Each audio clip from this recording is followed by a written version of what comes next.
Greetings. Welcome to a Wake the Dead, Resonant State, William Ramsey Investigates co-experience with our special guest, Jamie J. Today is Manchurian candidate number 19. We are continuing. This topic of Manchurian candidate from fiction to fact has turned into basically just mind control, government mind control, what the mind control operations. We went very deep with the FBI documentation with Esther Brooks that William brought, and today we want to discuss the Jonestown experiment that was, in our opinion, a psychological experiment, and they were they were running many different types of psychological experiments at one time in Jonestown. It was a little like they were mice in a maze, and they were testing their brains, and it was a perfect little segregated control group where they could make see what how to convince parents to give their children Flavor Aid with cyanide in it. How is it that we can convince parents to chop their babies?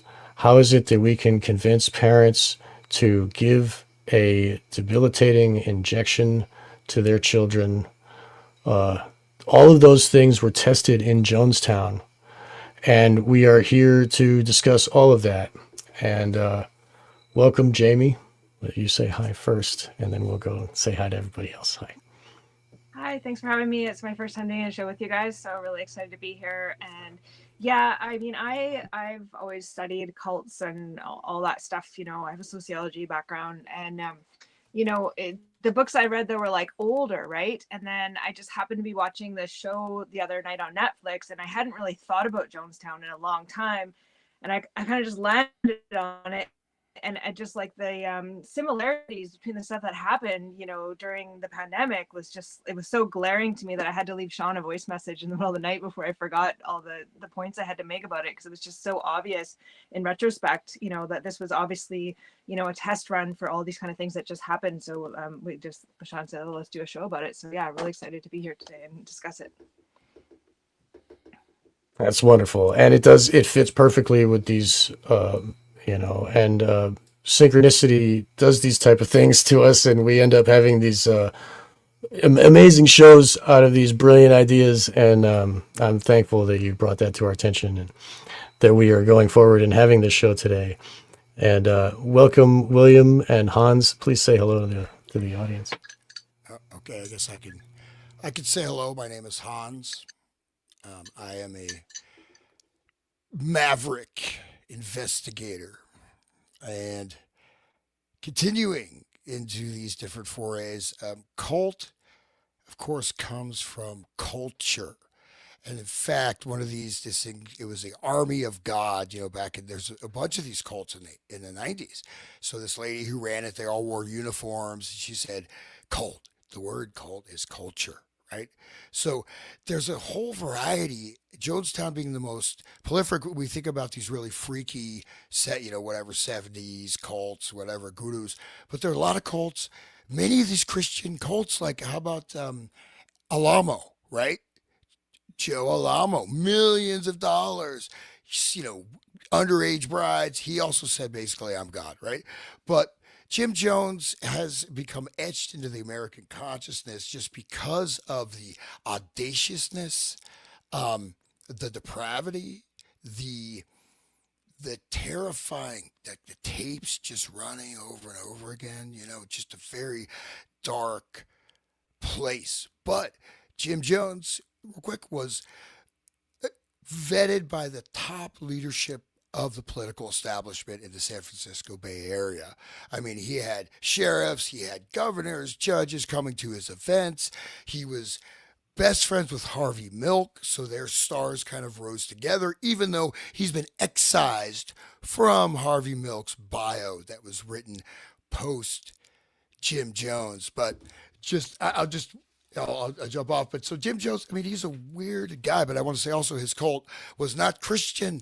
They were militant, leftist, communist revolutionaries. He met with members of the Communist Party.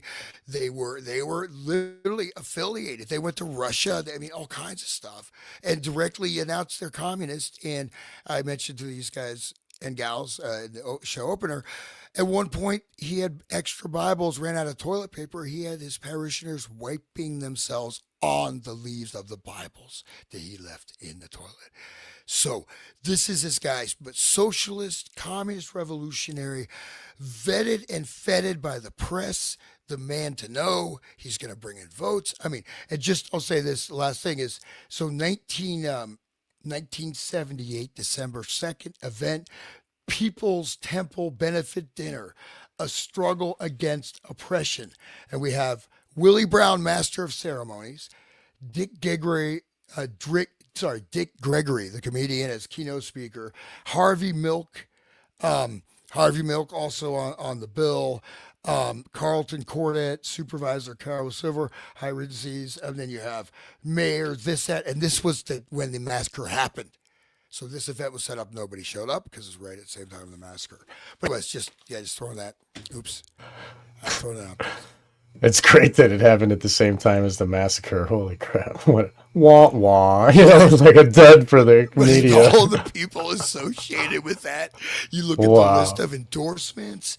I mean, dude, like you look at the list of endorsements. I mean, I don't know if you can see it, but these are all the endorsements for this event that happened the same day as the massacre. Look at this. I mean, this guy's those listening. It's got to be like over 50 names. And these are all what big. Is that from? This is from Colt City. I interviewed that guy. I just got it. I have that interview. I'll try to bring it up. Yeah. So, but I'll anyways, have to repost it after this. Yeah. Awesome.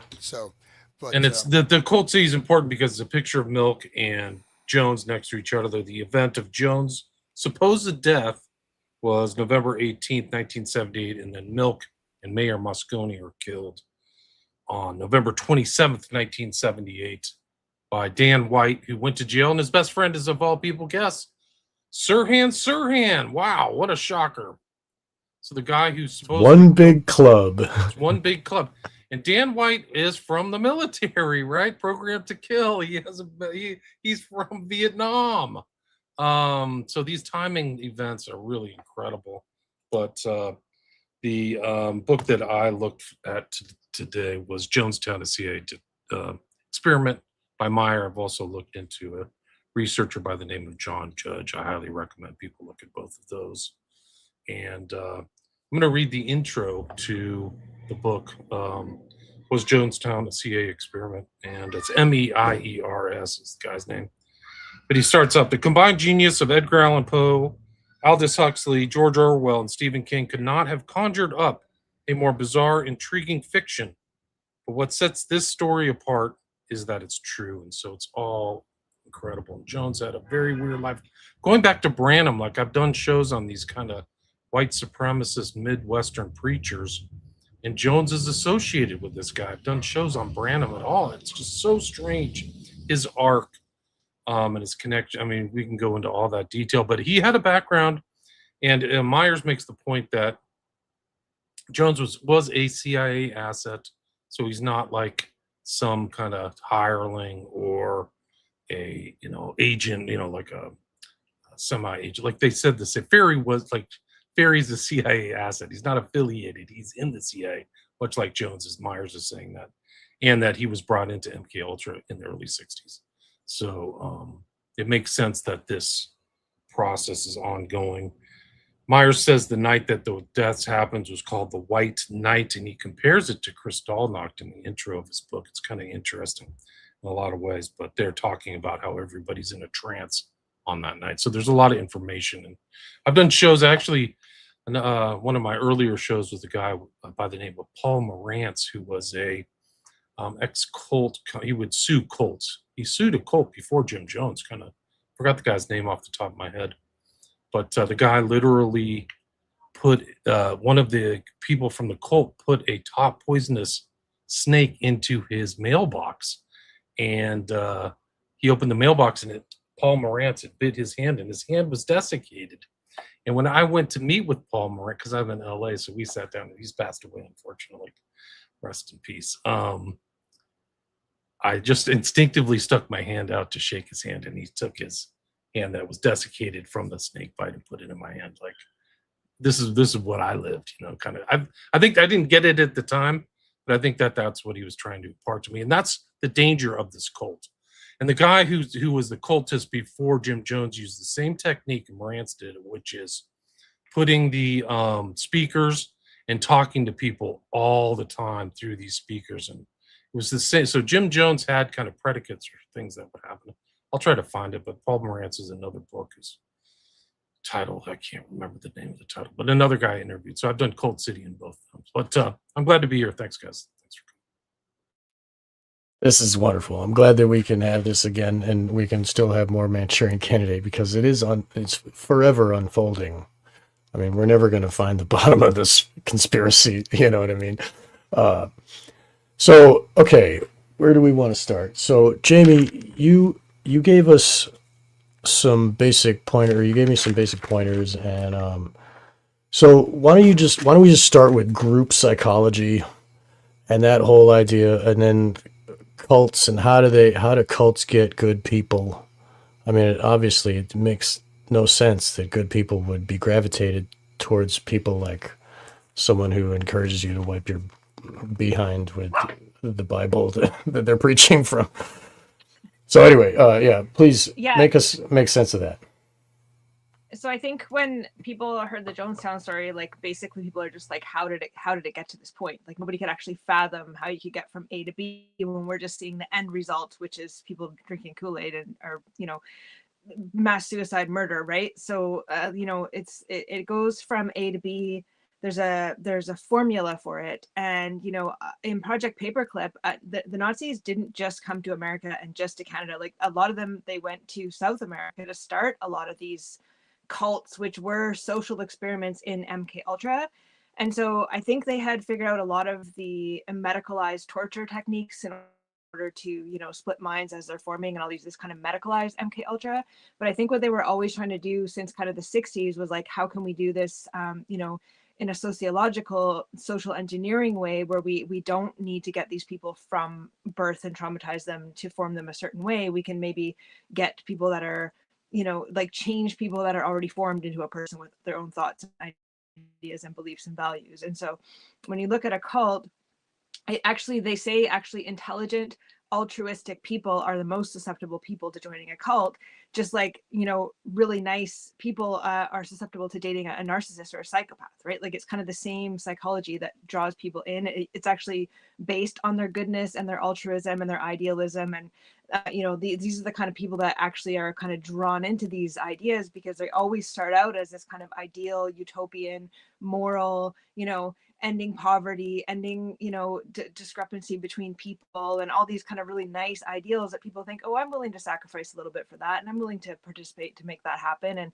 they normally, like I say, cults kind of go a bell curve, right? Because they start out good and they actually do accomplish some amazing things, like with the teamwork and stuff, and like you'll see that what they kind of start to accomplish, and then it kind of hits a top point where this is where the inversion happens, kind of at that 0 point, right? Where it's like, then all of a sudden once they've got them at this like great group cohesion doing something amazing, then it kind of starts to turn, right? Like in a martial arts kind of a sense, like you're kind of turning the force upon itself and coming down this way, where it's like, okay, now I'm going to start inverting, little bit by little bit, just like when you date a psychopath or a narcissist. It's like it never starts out with them being a complete psycho, right? It's always a slippery slope. It's always a little testing of the boundaries. It's always a little bit of a betrayal and then you don't leave, and then it gets a little worse until finally like somebody's like a complete full-on psycho trying to kill you, right? So you start to see this theme psychology with cults, and what they do is they start to invert the social values, right? And so social engineers, whatever people want to call them, the Satanists, the evil ones, like people who want to create this kind of satanic world order, they're always trying to see how they can invert morality, right? And so what they'll do is they'll find ways to do it in like a really subtle way where they're just slowly, giving all the power over to the leader who is unquestionable. It becomes based on what they say because of who they are, not because what they're saying is true or right or good or anything like that.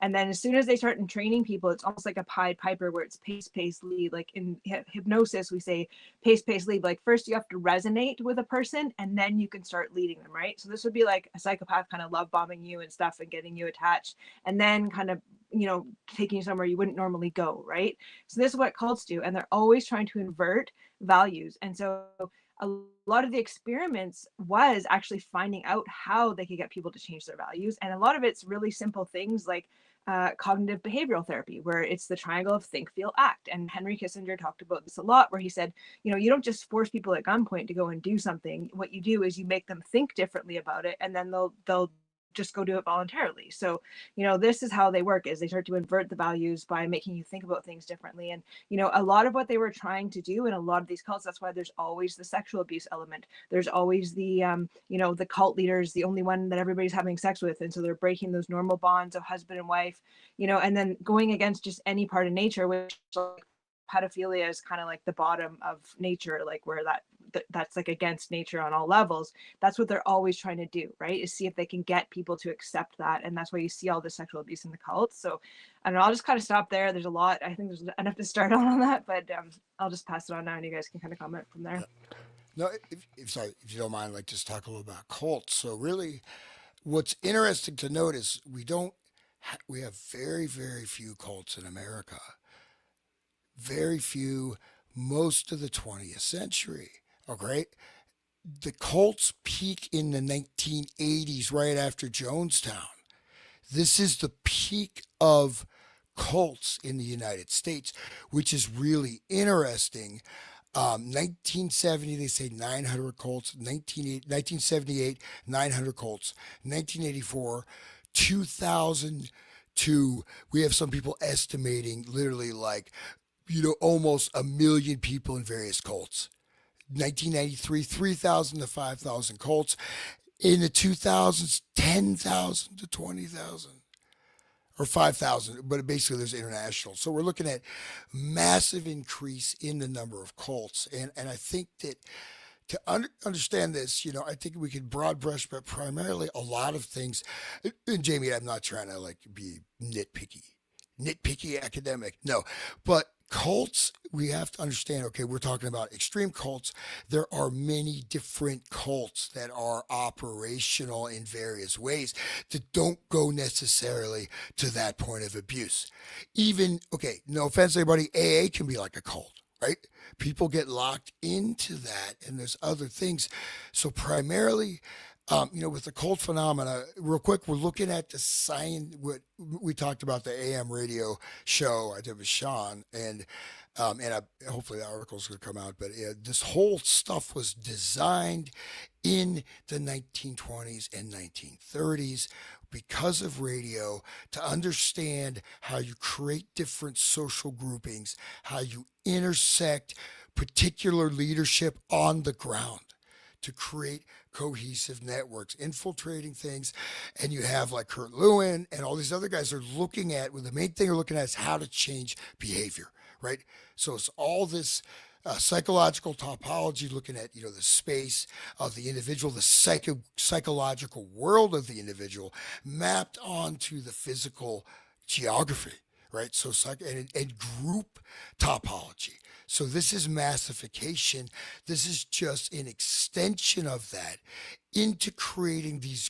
So you could say obviously it's a more extreme extension. You're creating mass groups of people that are literally, they become almost like a mass organism. Because part of the cult thing is that you become part of this and your whole identity is externalized into the space of the cult, right? So so you can see many things where I'm saying this cult formation stuff has been a very important type of weaponry. Even online communities can become like cults in terms of this foundational stuff. And sometimes they turn into things like that, right? So it's really amazing. But I've been checking out like the 80s is like this huge 80s to 90s, just massive explosion of cults. Not that many in the 60s. Only 900 in 1970. Then we're at like 10,000. So this is after Jonestown, which is very wild. You think, oh, let's join a cult, drink the Kool-Aid. Of course, Kool-Aid, reference to electric Kool-Aid acid test, Tom Wolfe's best-selling book, ties into the Grateful Dead, ties into etc. So CIA experiments ties yeah, into that. Yeah, right. I'm glad you mentioned cults too, Hans, because right around that time, lest we forget, is the Symbionese Liberation Army, which literally is in Oakland, where Jim Jones had a lot of his followers were from that East Bay area, mostly African American, is my understanding. So I think Symbionese Liberation got wrapped up or whatever in '74, and that is just totally redolent with mind control techniques and doctors and Jolly and Wes infamously and some of these other guys. F. Lee Bailey, who's friends with William Joseph Bryan, is around during Jim Jones, like the progression towards Guyana, the trial of Patty Hearst is taking place, where they're talking about sensory deprivation, all these other things, behavioral modification, all this other stuff, where she literally changed her personality from a rich kid to a terrorist. So I think it's important and also the Bay Area is like a central area for so many cult stuff. I mean, yeah. process Scientology.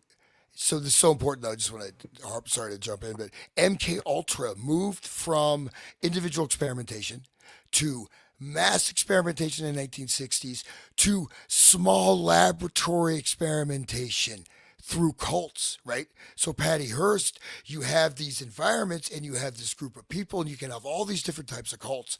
And this is a movement of that whole program into a different field, right? So, I mean, literally, maybe not every cult, but there's so many of them that were literally, they just come check on it's like checking on your Petri dish, man, checking on your pet rock or something, they're just, and they have so many dynamics they can play with because it's a closed system, right? And they can work on attracting, and yeah, and it goes on and on. I mean, well, let's say that guy in California. California is, what is it, Buddha Field? The Buddha Field, the guy would he wearing a Speedo. He would literally walk around like he comes on stage with his Speedo, and he just was like, and it's just, people, he'd give him Kundalini and they'd shake, and he just was like raping all these boys, and he made them like build this multi-million-dollar opera house.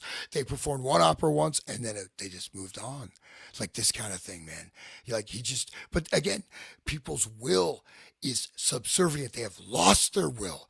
They have and then you look at group dynamics. That can always be a difficult thing. Think about high school, right? The group dynamics, what group are you a part with? There you can feel it viscerally, right? But the group dynamics will also attract people prior to the indoctrination or hypnosis. You know what I mean? And so I think that's just something I want to mention. So, what Jamie was saying about the inversion is what you were saying about William, about flipping a rich kid to a terrorist. So like it's incremental changing of their belief system into being like, being a terrorist is right and true, right? Jamie, is that what we're like? The Overton window is shifted by the lead system that you were just mentioned. I forget what it is. Lead. Pace lead. So you need Pace to lead. resonate with something before it will follow you, right? That's why people love bomb and stuff. Before, like, you have to attach by being kind of on the same frequency, and then you're like, we're the same, I'm like you, and then there's like trust and your guard goes down. And like they use this kind of techniques in NLP, like mirroring and making you feel this sameness and resonance. And even like musicians understand like that resonance, right? Like where they start and cadence, right? Like starting to pace things. Like they do this in the military when people are marching all in a row, and cadence to the hive, the group mind, and to turn off your conscious mind to start taking orders. And like I think we're all familiar here with like Madame Blavatsky or Alice B, like the externalization of the hierarchy. And so what they want to do is they want who they are to be public, and so they already do what they want hidden, but what they want is for it to be socially acceptable. And like the pedophilia or the pedosadism is like the strongest example of something that's inverted from the normal social natural order of things, where they want to not only come out and say they are doing this, but to actually be like worshipped for doing it as though it's like the ideal and better than not doing it, and that if people are against doing it, they're actually causing the harm and they're the evil ones for trying to stop it. And so like that is their end goal. And so that's really hard for a lot of people to say, how the heck could we even get to that point? But again, looking at somewhere like Jonestown, you think, how the heck could something like that happen? Well, it's these exact techniques. And I think Hans has a really good point about the timeline, because we also see in the 1980s, you know, a bunch of satanic ritual abuse people coming into therapist's office and you know, reporting. It's like, it's kind of like the stuff after Project Paperclip, and they brought all the people over and started all these programs. It's like a 30-year timestamp from, you know, when they started something to when there's the symptoms of it, or it's expressing itself, or you know, coming out and being noticed. And so I think it is important what Hannah said about the timeline, really showing like, why is this all happening at this time, even after Jonestown? And you know, looking at cults, like it's you know, sense of belonging is like right on Maslow's hierarchy, you know, like, and for some people, like attachment is more important than even food or shelter, right? It goes even above physical needs. So now that everybody's been atomized by the industrialization of Western society, where we're like all individuals, like people almost need like a surrogate group or family. So I think there's like more cults now where people have to say, well, where's my tribe? You hear people saying now, where's my tribe? Like, where's my tribe? I got to find my tribe. And like people are just longing for this type of tribalism. And, you know, so I think it's all really good points on that. Jamie, real quick, entrainment. So you mentioned entrainment, right? And that's really important. A lot of people don't. I was on like scientific research project on entrainment, did like experiments. It was a big conference. It was an awesome like working group on entrainment. So entrainment, when you're describing, okay, so resonance, so that would be the overall phenomena, right? So that means you're creating a full congruency, right? But that is done. You mentioned the pace, right? So in NLP, mirroring, you start walking like them, you start moving, you even subtle body language, breathing patterns, speech cadence. These are all literally entrainment points. It doesn't just have to be sound, right? So you're entraining gesturally, and when something is entrained, it does a phase lock. Anything in nature, they'll phase lock, click, click. So you put two clocks together, they phase lock. So with a human being, obviously it's many facets, but when you're doing that stuff, it is 95%. I mean, unless somebody knows about it, it is unconscious. They don't know this person is doing this. They don't know. They're like, you know, like that. And these things can be done subtly, but then when you build it up, you literally have this person. Basically, you can hypnotize them once you've gotten that, because you've entered into their personal space, including potentially their inner world, right? And so then you establish resonance, which is an overall congruity, right? And then this resonance and so this is an actual phenomena, right? You see like flock, right? They study flocks. I was reading all these papers, birds flocking. They're trying to do this with humans, right? And the flocking is a type of entrainment. So the group dynamics, you literally build up a group energetic field of resonance, which is based on multiple parameters, right? It's multivalent. It's not just, it's also the belief system. It's, you know, what people wear. It's not whatever, you know, how people, but it is essentially, I mean, and this is, you know, they don't talk about this in school, man, because you get sent to the principal's office and get paddled. Like I used to got we had a paddle that big. I just get beat, man. And that's, you know, the way it used to be. But you've created now these structures. You create a modular field. So basically, so you use the word resonance, and you look at it in actuality, you are actually creating entrainment. So they move, you move. You're synchronized. Once you get that resonance, you start spreading this out. So it becomes a shared field. And the bigger it gets, the more powerful it gets. The more powerful it gets, the more power, the more energy the leader has, and he becomes more powerful. But it is actually like in actual reality, it's like a force field, right? I mean, what I mean is that, you know, you've been around, like you go certain places and you walk in, this is really uncomfortable, whatever, right? You notice that, you know, I don't know if you guys walk in a place and suddenly everyone turns around and looks at you, right?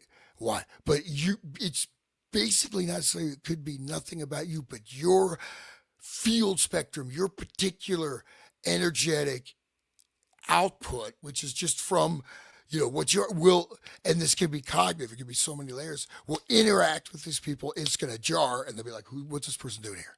Right.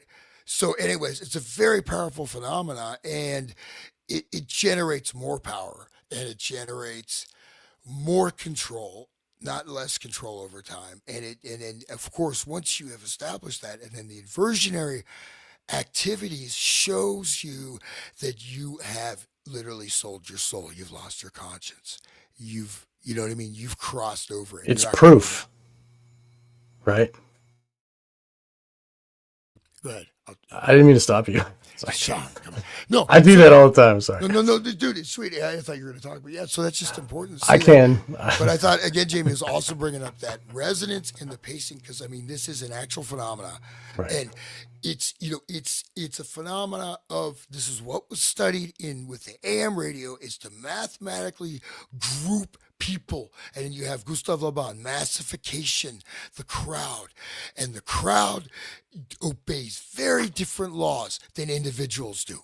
They literally have, people are almost like different, they're not normal human beings. You shift into something else, literally.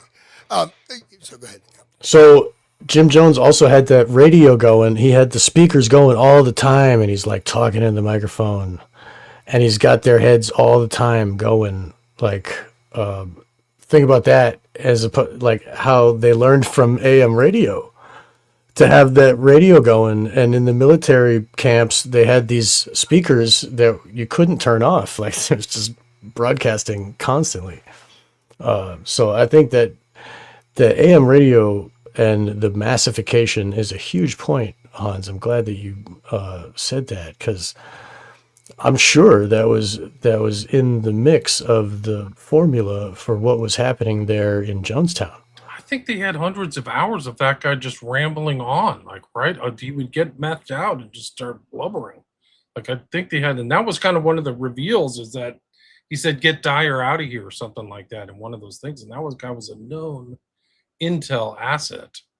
One of the things I just want to show some of these books, guys, because Hans brought up that Colt City book, which I can't recommend enough. It's really good. But Who is it's that one by? definitely- Cult City? It's Daniel J. Flynn. I've had him on my show, so please check that out. And one of my favorite books of all time, which kind of overlaps with this, but has some of the themes you guys were just talking about, is Revolution's End by Schreiber. And I've had him on my show. This is like an old interview. But this is the SLA, probably the best book on the SLA, where he's just saying the whole thing was intel from the beginning to end. Like, DeFreeze was a setup, Sync K. But it goes into what's infamously about Hearst is the whole issue of how culpable she was for her actions. And you guys are talking about those themes, replacing and going in. Well, she was infamously kept in a closet, and then they would go in and so she's in sensory deprivation, away from her family. Then they would infamously go in and have her like repeat stuff like from a cult. Like, she would have, I forgot, they had like axioms or something like that. And then she was sexually abused and then left in there. And then they do it over and over again. And by the time she had Stockholm syndrome, and I forgot what her name was, but she was robbing a bank in downtown San Francisco. And so then when they went to court, and Jolly and West is in there, and F. Lee Bailey and all these other, there's like 3 MK Ultra doctors there. But I think they really kind of lost in court. They said she was, but it's because nobody knew what the techniques they were doing, right? They were all kind of secret. But highly recommend this book. And then the other one is Paul Morantz. I've done 3 hours of Paul Morantz, and he has this guy, I forgot his name, but his name was Chuck Dieterich, and it was Synanon, was the People's Temple group. And Dieterich did the same thing, where he had something, and you can see Synanon up there. But highly recommend this interview and this book, Escape My Lifelong War Against the Cults by Paul Morantz. So I've had all those 3 people on my show, and they all kind of tie into this whole Jonestown thing, this whole environment. So just wanted to add that. Yeah, and just briefly, experimental data, experimental set groups, right? You can see the Patty Hearst, that's a very particular type of experiment, right? With advanced techniques and technology. Because if you don't know how to do that, you're not just going to brainwash someone like that. You got to know what you're doing. It's quite advanced, right? And Jim Jones, yeah, and Sean, like that audio going continuously. So you mentioned that the audio creates our environment we live in, right? So it's used, it's much faster than the visual sense, but it really maps our spatial world is actually mapped through sound more so than sight. And our balance, right? Our sense of balance, this, that. So sound actually is our, you could say subliminal for most people, mapping of the spatial. So once you take that frequency over, you get that, but you just see this potpourri of different techniques, and you can go through so many different cults, and you can see Jim Jones, like we just go down the list. But a lot of these, I mean, one of the telltale things is knowing some of these techniques and how they deploy it. And these are, again, experimental groups that, and then by the time after Jonestown, they've got a whole array of settings, technologies, different types of grouping of people, different demographic groupings, different age ranges, et cetera, et cetera. And this, I think the belief doesn't even really matter. It's more about these type of groupings that you're getting together, right? So this is data. This is literally experimental data.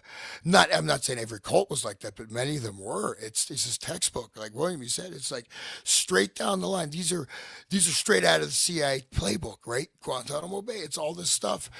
But there's many, many other experimental technologies, such as NLP, that are also being deployed. So, Jamie brought up earlier the loss of will and how they're overriding the cult leader's will is now the will of the mass. So like they make the mass will and then they step into it as I am the decider, you know. But that was but and they're trying to entrain them to go against their natural instincts of survival. And this is the same that we saw in the Estabrooks document, where they were trying to train the trauma mind control victims to go against, like, to suicide themselves, be like suicide bombers. To like, there was those submarines that were scuttled that they didn't know how. Like, oh, whoops, it was sabotage on the inside of the boat that made the boat sink, and they were congratulating each other on what a fine job of mind control they did, but they were very hush hush about it. They weren't like exact, but this it goes to show that so our natural instinct of protecting ourself, go against that, invert that, and then you can do anything, right? But then there's also the natural instinct of protect my kids, right, Jamie? Is that so? Because that was a key element. Like he was telling them I heard the tapes. He was saying that it is right and true to kill your kids because they're going to come in here and they're going to ask questions. That's kind of how it went. I have the perfect clip for you, Sean. It's right here. This is from Paul Morantz. He's going to play. He'll talk about the intro, and then it'll be Jim Jones convincing one of his followers that it's the right thing to do.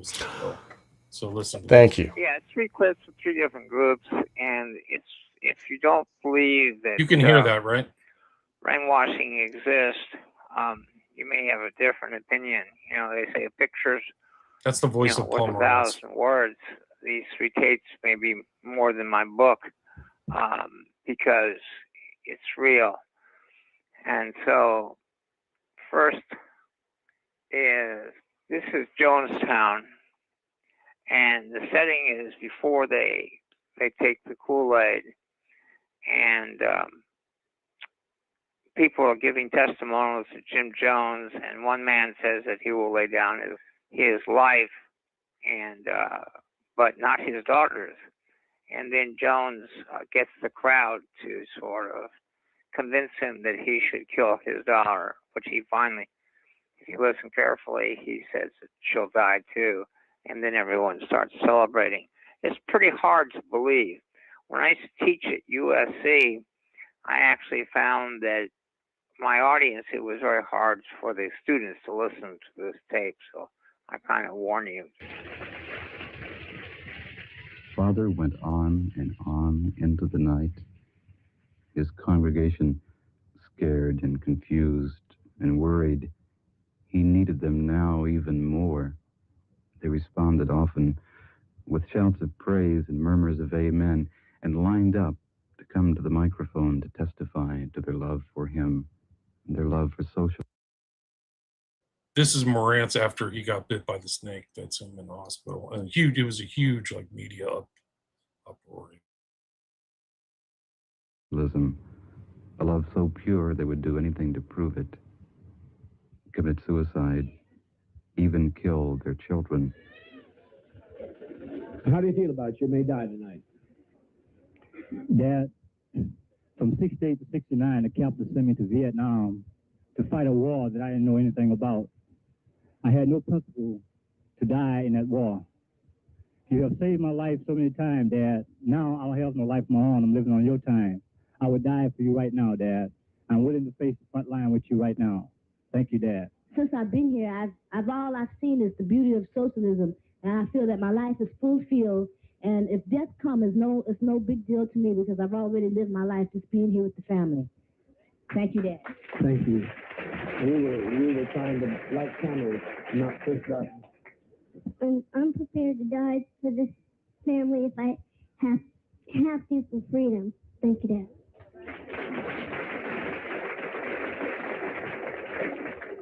I'm also prepared to die after 44 years of not being able to contribute anything to this life or finding any point or reason for it at all, and not being well known at all. There sure would be no glory in it. But for the children here, for the freedom, as long as there's one remains on this earth that isn't free, none of us are free. And I'm prepared to give my life if need be. No, I'd give mine in the place of hers. And hold it now. He walked out on a sensitive point that maybe you think about it. They brought up a sensitive question, and you may not understand the gravity of that question, but all of our children have faced this. We went through white nights, so they'll not be hurt by it. We haven't had any child cause us any difficulties by facing this kind of thought. Jerry, the question. For people who might have missed that, Jones mentions these white nights. This was the final white night. So there were all these test runs too, leading up to the events of November 18th, 78. So that's what he mentioned there. We've been through these white nights. Would be if the fascists were coming up the road right now and we were going to lay down our lives and fight for it. You say you would give your life for your child's, but would you leave it for the fascists to have? What would you do in that case? If it came to that, I would have to take her life. Fine. You understand that? You understand that? Will you? But she's so old. She fight. How old is your child? 11. And she passed the age. We fight at 11. It's under that we consider that. She would take up a cutlass and fight till she was dead. Unless it came to an overwhelming invasion, then we would gently put them to sleep, which we have, but they never know what hits them. We are already prepared for that. A people who are really loving and a father who's genuinely compassionate is prepared for all such emergencies. But you don't do that as long as there's alternatives in which you can make a mark. You don't do that unless there's alternatives. All alternatives are closed for you to make a mark against fascism. Yes, I think you all should die tonight. This is our turn. I'm willing, Father, to stand with you all the way, just like I always have told you 3 years ago. Because everything seems and will always be the same. I'm not changing. You don't need to say. You don't need to say no more. I remember your fight. I love you, Father. I know you do. I know some of my people and others, so I felt like they're gonna hate you. When you hate you, you hate me. I'll tell you the truth. I'm not gonna lie. You're the only father I have. It's the only family I have. I give up my brother. I remember you fighting. To you. I remember when you sang, I never heard him. Sing it for us right now. I'm going to sing it for you. All the days of my life, ever since I've been born, I never heard a man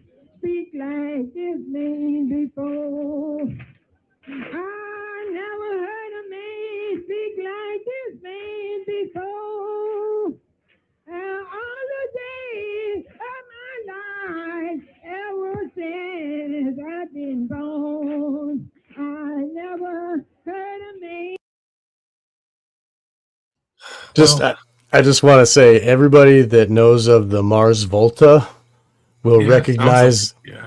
that song, because the Mars Volta took those lyrics and put it in their song. From They the Jones thing? Or Yet from this woman's song, like, these are the exact. I've never heard a man speak like this man before. All the days of my life, I've never heard him. This is Mars Volta integrated that into their music. People should check out. I think it's their third album, maybe. The Yeah. Anyway, but that. So loving compassion is killing the kids. He said, "We are loving them. It's the most loving way for them to die. Everybody dies, and it's loving compassion."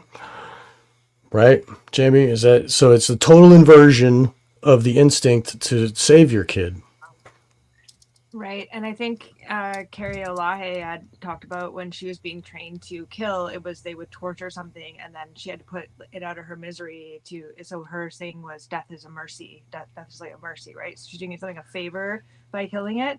And I have my suspicions about some of these stories, like Andrea Yates and these other mothers that killed their babies and stuff. Like, I think sometimes when I see those news stories, I think, were they thinking something like that? Did they realize they were part of, their husband works at Boeing or these other places, and they're like, death is but a mercy. Like, I'm going to take my kids in the bathroom and drown them because I know what's going to happen to them if I don't. Like, I that's always kind of a suspicion to me when I see these things, again, going against the maternal instinct. And the paternal instinct and the maternal instinct, for anybody that has kids, like, and I don't have my own kids, but I have like nieces and nephews, like it's like that drive like overrides everything. And if people can't really understand how you're not thinking straight sometimes, like, think about when you've fallen in love with somebody and your brain is like completely, it's like you're drunk or something, right? Like the decisions you make, it's completely different than when your brain's not in that state. And so when groups get together, there's like what Hans was talking about, like, talking about it in kind of metaphysical terms, but it's actually really scientifically even measurable through like Herlian photography and stuff, like showing these energy groups when the actual auras of people are melding together and stuff, like they really are sharing information in their energy bodies. Like, and so, of course, when they have a cult, there always has to be the charismatic leader, and like charisma is a form of, calling it like animal magnetism, like it's an actual real biological electrical magnetic field that like starts to interact in the fields. If you want to do another show sometime, we can talk about how AI is being programmed to interact with those biofields, but that's another show. But for the I think one of the people in the audience put the mob mentality, and I actually just did a show about that. It didn't come out yet, but it's coincidence. Because when people are in the mob mentality, they do things that they wouldn't normally do in the group. Like, there was the one movie, The Accused, with Jodie Foster, where she was gang raped by a group of men in a bar, where like none of them had ever done anything like that in their life. And how did they all end up doing that spontaneously in the back of a bar one night? Like 15 guys. It's because there's, once that thing kind of gets unleashed, it just takes over them like a hive. It's like they're completely afterwards, like, what did I do, right? Like, there was no kind of pre-planning or anything. It's like a very serious thing. And I just wanted to go back to thinking about the Patty Hearst stuff, where they were saying, like, is this person responsible? But then you compare that to the Manson case, where that was kind of the first case in history where they were saying, Charles Manson is the person responsible for these other people's behavior, which was like, in law, I don't think that had been done before, where somebody was legally held accountable for, giving orders to somebody, because it's kind of the opposite of in society, what would be considered acceptable, that until it was such a crazy case like Manson, where people are like, oh no, we can actually charge him for what other people have done and say they're under mind control. And of course, with DID and MK Ultra, that's always the question, is where is the accountability? Like, if you're completely unconscious and you're given scopolamine and you're, completely traumatized and in an altar, like, are you responsible? Is the order follower responsible? And like, people have different thoughts on that. But it's always that question about accountability. And with the cadence and stuff and those biofields going together, like, it's really interesting that the lady in that video started singing, because when people sing, it puts them into their right brain, where they start doing that right brain bonding that Fiona Barnett had talked about too, like they do on purpose with military units and stuff. And so once you're in your right brain, you're, you know, in the suggestible part of your brain, you're more likely to be in a mob mentality. You're more likely to act from emotion and not be rational. You're more likely to be, you know, driven by your inner child. And so if you go to like church services and stuff, they always sing together in a hymn, just like they did, or even what Jones was doing with the speakers, like the psychic driving, but they're everybody's listening to it together, right? So it's like, and then after they do the singing, like in church, that's when they start giving the sermon, right? Because they've put you in that receptive state of resonance. And then they're going to insert the program, which is the talking part, right? And so you see this in the military too. It's like, okay, we're going to do some rounds of drill on the drill square, and then you're going to get your orders after, because you're just in a receptive state. You're all on the same page. You've all been marching together. You're a unit now. And the last thing I want to mention, sorry, it was a lot, was the automation. And so when they start to make things automatic, like in the Jonestown, they were doing the test running and stuff, right? Because automation means that you're running from your right brain, which is why they train you in the military, or like if you're training first aid or emergency services and stuff, they have that state dependent learning where they're making it like a muscle memory to just unconsciously go and do stuff. And so when you think about things like COVID, it's like they were already, you know, that was a test run, right? So they're doing things, getting people to work together and see how those dynamics play out. And I think a lot of that was all tested in these different cult groups. Anyways, I'll just stop there. That's really fascinating. And I'm intimidated. I don't know what to say now. No, I'm not. It's great just to connect with this. No, you know about biofields, man. Wow, you listen to my show. I have my one fan. No, I'm just kidding. But no, these things. I mean, you know, it's very important to understand that these are, you know, a lot of things have been converted into the domain of the esoteric, of, you know, new age, of this and that, and of magic. People really know what they're doing, but this is a fact. Okay, just because it's invisible doesn't mean it's not a fact. But this stuff, once you tie this in with all these other corollary factors, so I wanted to mention is that, so you know, we have experimental data. You can look at all these as different sets of types of programs or experiments. You know, and Manson being very, very important, because Manson was selected for sort of a sociopathic, narcissistic street hustler, whatever. He was given LSD by his parole officer, who happened to be experimenting with rats, giving them LSD and meth. Most people forget there was a massive meth epidemic right after the Summer of Love. It was the summer of meth. And this is part of it too. Drugs is also another part of it. But basically, Manson, you have this charismatic leader, you have this, that, you know, you're using this as one type of a template. But so entrainment, you have leading, right? So when you're creating a structure of, really, in a sense, you're creating an entire environment that the person lives in, an entire ecology of themselves. So this takes time. So this requires, and you like singing, group activities. Now, look, there's nothing wrong with that. I mean, you got a rock band, even the military, you guys got to have to be synchronized. Period. You know, so this doesn't mean that just doing things in synchronization is bad, right? But you have various activities, you have songs, you have things, this, that, and you're creating more and more power. So you have to generate enough energy in the resonant, you could say in the governance signal of the leader, you can steer people, but to make them flip, right? The sacrifice part means the entrainment has gone to the point where this is now, it's like a satellite. It's orbiting. It's under the thrall. It's enthralled, literally enthralled and magnetically almost attached and governed. So from that, you know, this time, but if you do that too quickly, you break it, right? You can't just jump. You have to build up a lot of things, and this is happening. Daily rhythms, what time you wake up, what time you go to bed. These are also all these things factor in. It gets more complex. But so that's one of the things, you know, we see is these various aspects. And so one of the things, now going back to the sacrifice, so a number of cults, there's this lady, I think it's Children of God, not the big one, but she wore kind of like look like a hijab, like Muslim type of scarf. It's all African American church, right? And they had a church, they had little secret basements where they'd lock the kids in, but she had, you know, maybe 20, 30 people in her church, right? And there's one of her parishioners had an affair. She made him cut his dick off, and it got infected. And he literally cut his dick off in front of everybody. And this is not a huge that you think about that. He cut it off his own dick. Because she said she sold, and they have the video of it. If thine eye offend thee, cut it off. If thy left hand offend thee, your member has offended me. Here's a knife. Cut it off. He did, man.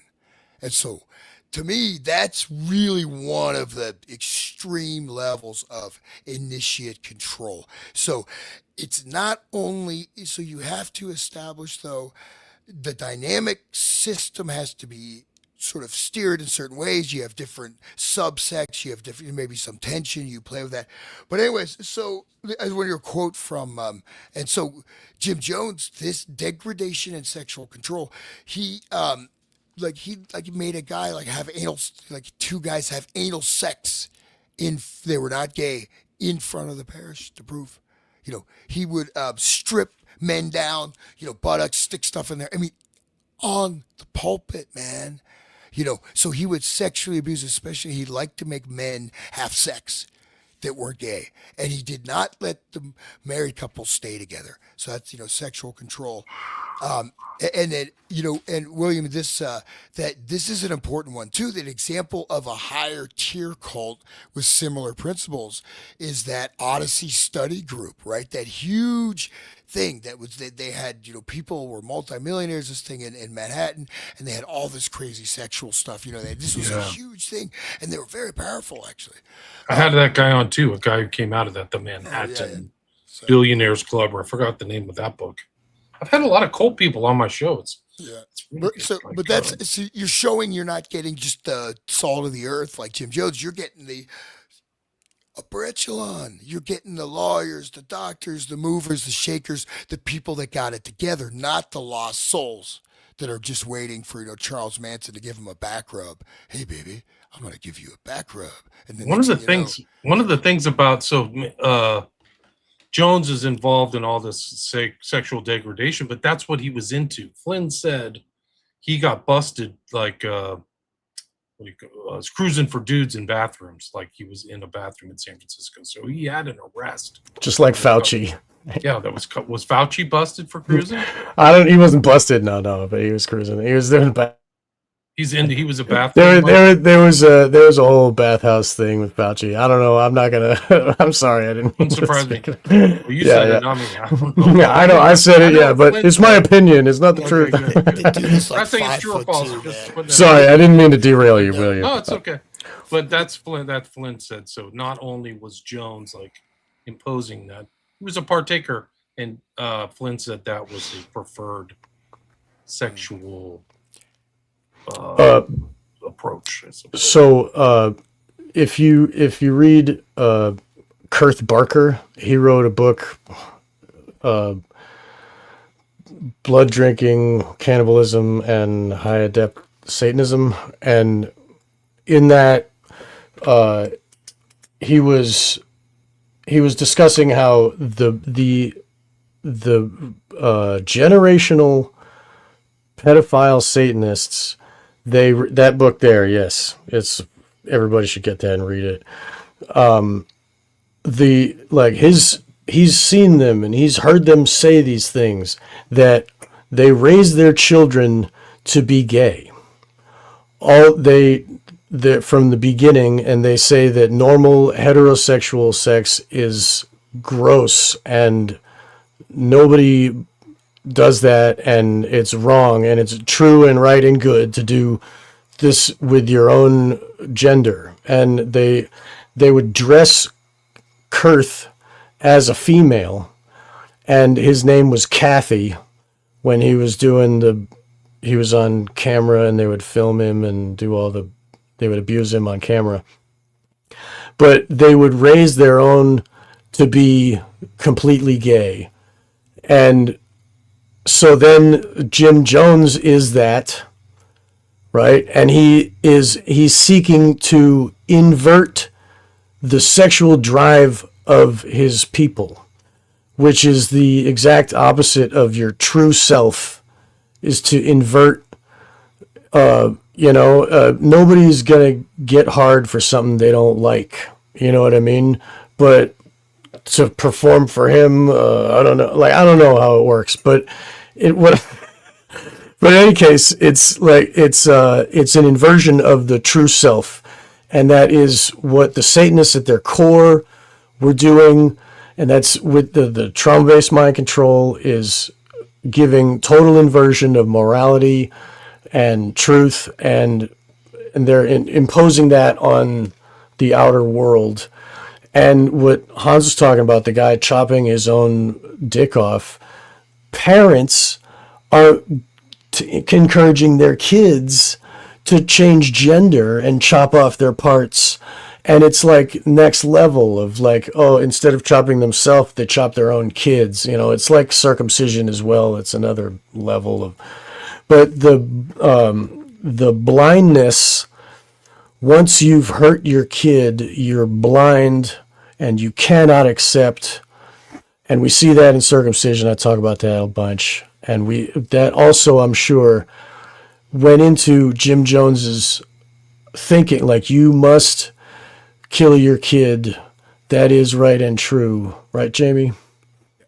If you don't mind. Oh, please, Hans. Yeah, so it's basically Sorry. getting somebody to do something so that they cross a point of no return. So like it's like you're forsaken at that point, like you're irredeemable. And so even whatever people believe about their religious beliefs, like you wouldn't even ask for forgiveness. You hate yourself so much, like, you know what I mean? Like that they make you do something. It's the same with pedophilia. Like you can't be an ex-pedophile. Like there's no coming back. Like once you've done that, you can never undo what you've done. Like there's no coming back from that.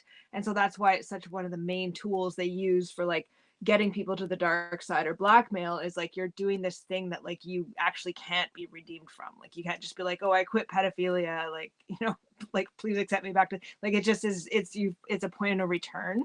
And so they do that, obviously going against the drive to like, that's why they made at Jonestown them kill the children first, because of course the parents aren't even going to want to live after that. Like it's a point of no return. You've already gone so far. You want to be dead just to not be alive to experience what you just did. So it's like it wouldn't have worked the other way around. They have to do the children first. And again, we were talking about Sean, it being like symbolic of handing your son over, going back to the Bible, or like Moloch, or just this ceremonial handing over of your son, whether that's to hand them over to the medical establishment, whether it's to hand them over to a group of pedophiles to get into an elite club. And William talked about some of these more elite groups joining cults and stuff, and like they have different parts inside of them that are susceptible. Like the narcissism has a little wounded child behind it, and that's the thing that gets these people into these elite groups of like wanting to belong and being elite. And like they have these other kind of wounds, like different than maybe the street kid kind of wounds of abandonment and those kind of things. They kind of have their own,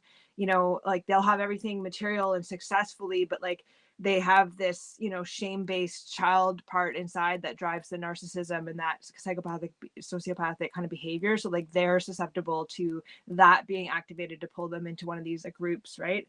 And just one analogy I wanted to share with Hans about the pace lead is a really good way to think of it, is like trains on a track. So they get the train on the track, it's getting momentum, and then when a train changes tracks, you don't really feel it, you don't really know it, just you're on a different track, you didn't even realize that it changes underneath. Like that's how they do the cult indoctrination, or you know what I mean? Like you're on a track, you think you're going somewhere, and you don't even notice that something else has come from behind and switched the track. It's like completely in the backdoor subconscious. Like it's not, if you knew there's a huge sign that said train crossing, go right or left, you might not go. But if that track just changes, you don't even know you're on a different track. And that's kind of how I try to like imagine how they change what the group thinks it started for. And I also use the analogy of like Aikido or martial arts, where you use the force against itself. And so you see this with like the women's movement or something, like where it'll start out really good, have good intention, and then it gets to like a certain point where it kind of almost redirects back into the very thing that it was meant to fight. And it just becomes that very thing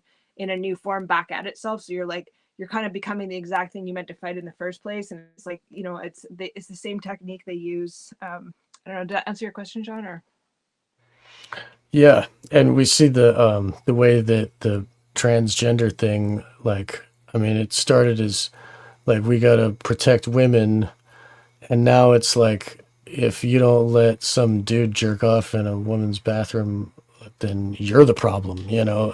You're the It's persecutor. right. It's totally inverted. And so they Right. the Satanists won in that respect. I mean, so far we haven't turned it back, but that's, so they're kind of trying to externalize that, their inversion of everything, and have us believe that the inversion is right and true. So that's what they were doing with the COVID thing is, I mean, it says on the box, does not protect against virus, and people would wear it on their face to protect against virus because Fauci said so, because he's like the leader of the cult and they got a bobblehead. And so it's, they're going against their own logic and their own understanding. And then they're told that you got to protect grandma, so put your kid in danger. And that again is an inversion. You protect your kid.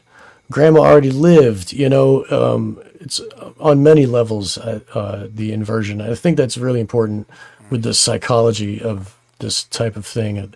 All cults are looking to invert your natural set, and then once they invert that, then they can wield you. Well, I want to read just to show this very graphically, maybe not shockingly, but how Jim Jones went from having a Christian church, right? And this is from one of his sermons. Throw aside religion. The reason America has not freed itself of racism, the reason the women in America only make half the salary of men is because of the Bible. The Bible is the root of all of our problems today. Racism is taught in it. Oppression is taught in it. Otherworldliness is taught in it. If the Bibles would disappear, if religion would disappear, then we would do something to make this ecological system a better world. That's a little weird. We would clean up the nation. We would clean up the world. We would do something about the here and now. But the Bible says by and by. When the morning comes, there's going to be a beautiful city, or God's going to come and down and raptures people, take them up. Bull. Jim, in the same sermon, he called God a dirty old man that ought to be raped, a fart in a breeze, a dumb sky god. Quote, when I say God damn it, I guess I can damn it because I'm God. So Wow. look at this from the church, and he's so I just, chance upon this, but they're wiping their butts with he is denouncing religion top to bottom. But so the inversionary stuff, just one thing with the Satanism was also introduced deliberately because it's a very powerful medium to invoke these processes. Okay. So the finders, those dudes, were they actual Satanists? So it's part of what they're doing. And so part of this is, William Casey said, former director of the CIA, is like, well, we were studying all this advanced psi warfare and this and that, and really, it just didn't really work out. We didn't, all this stuff. It was just a bunch of hype. But the one thing that worked is multiple personalities, splitting the personalities through traumas, and also putting in. So this inversion is also a type of splitting your personality, especially if you're doing something very graphic. This is creating a fissure, right? Potentially may not create a new multiple, but this stuff can be worked on. So, and that's exactly what we've seen deployed, right? So all this stuff is generated through a lot of study, a lot of experimentation, in order to be utilized on the macro scale, the national scale. This is a very different level. Okay. We see, of course, enforced social rules. We got the 1927 flu, whatever. But I'm saying that, so this type of DID, mind creating separate identities, separate sub identities. You don't have to be have 150 different personalities. This can be even invoked and programmed in a relatively low grade way to a high grade way. If you're cutting your Johnson off, man, you got some programming going on. I think so, but that's the level of how this can happen in this sense. You split and you keep splitting and splitting. Every time you do the inversion, you split again, you get further away.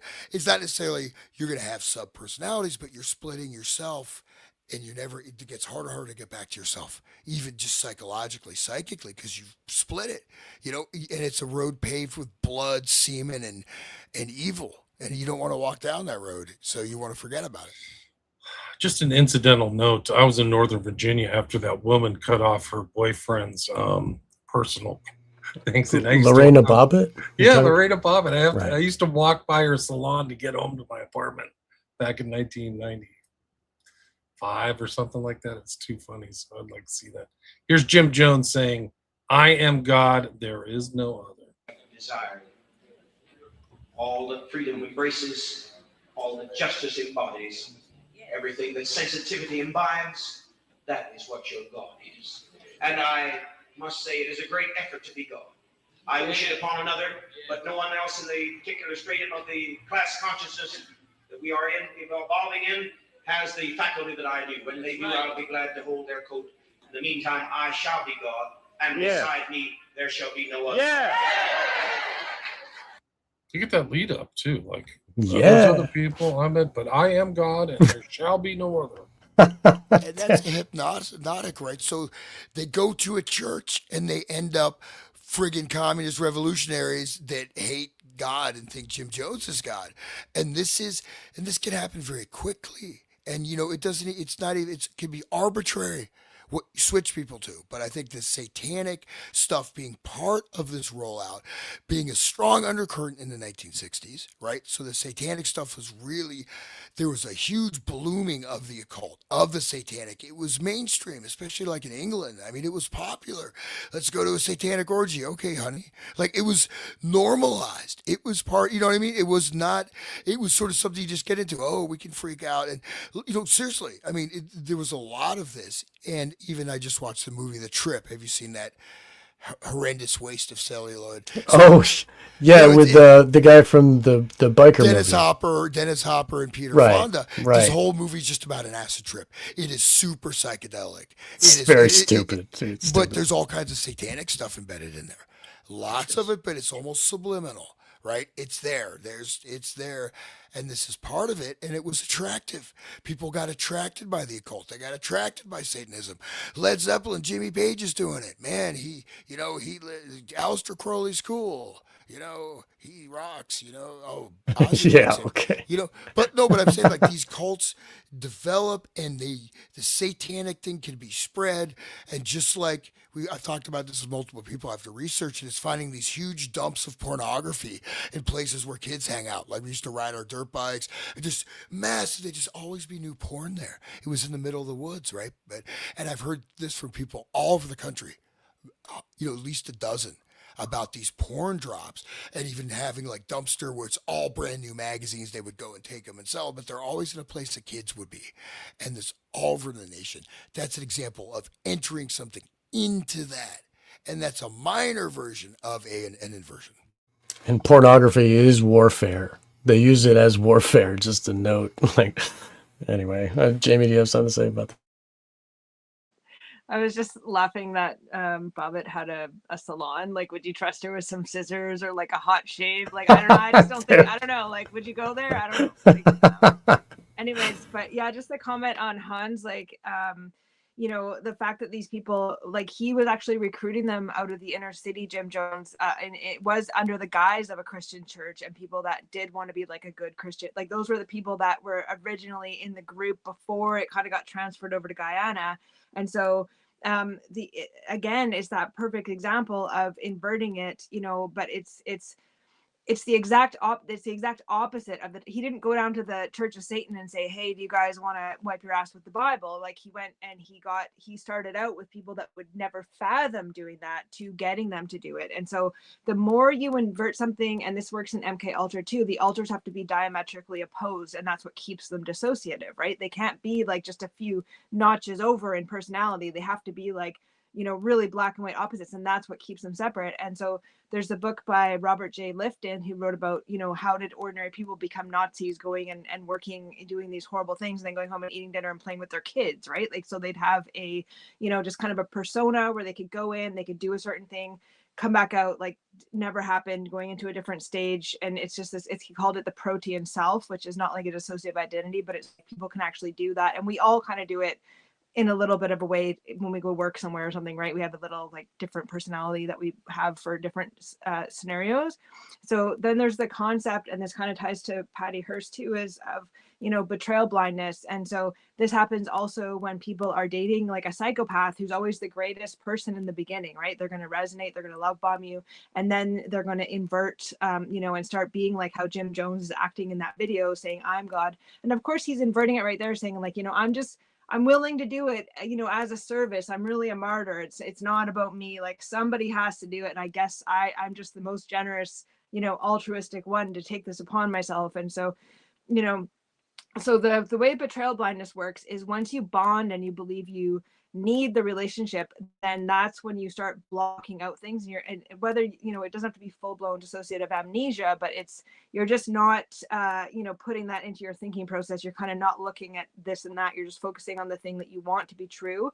And so once somebody does that intermittent reinforcement, and that's why these cults like love bomb, and then they do really horrible things, because that's puts people in a shock state, and then they start blocking that out.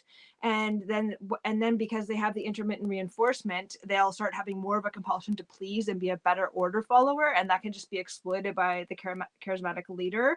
And so you know, you can see how, you know, in the end, Jim Jones getting these people to be like the exact opposite of the original way that he would have recruited them from was part of what kept them blind to seeing what was going on. Because like you'll see this even in people in relationships. Like I've worked in social work for a long time, where like people have actually let their partner abuse their kids, and you think, how would a mother let their partner abuse their kids?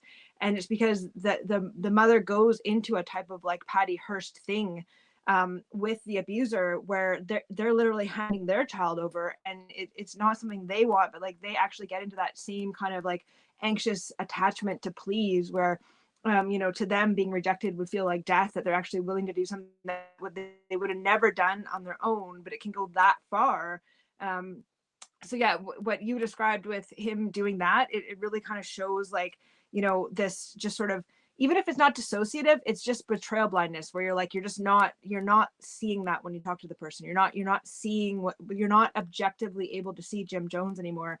Just like when you're dating somebody, because I worked with women in domestic violence and stuff too, and like it'll be like years before they can get away, and you're thinking, how are you like dating somebody who's trying to blow your car up and stuff, and then going back to them? Like, you can't fathom why people would act that way. But it's like they really are under mind control, like a type of emotional traumatic mind control, where they actually can't have a will of their own and think. It's like that mental slavery, where even if the door's open and they're offered help, they can't actually take it, because they're mentally enslaved by this type of brain trauma with the intermittent reinforcement. And so like I really see that in the Jim Jones stuff, you know, like, and same with David Koresh, was, you know, telling everybody sex is so evil, but like I'm willing to have sex with everybody's wife just to take one for the team, and I'll do the dirty deed so you guys don't have to, right?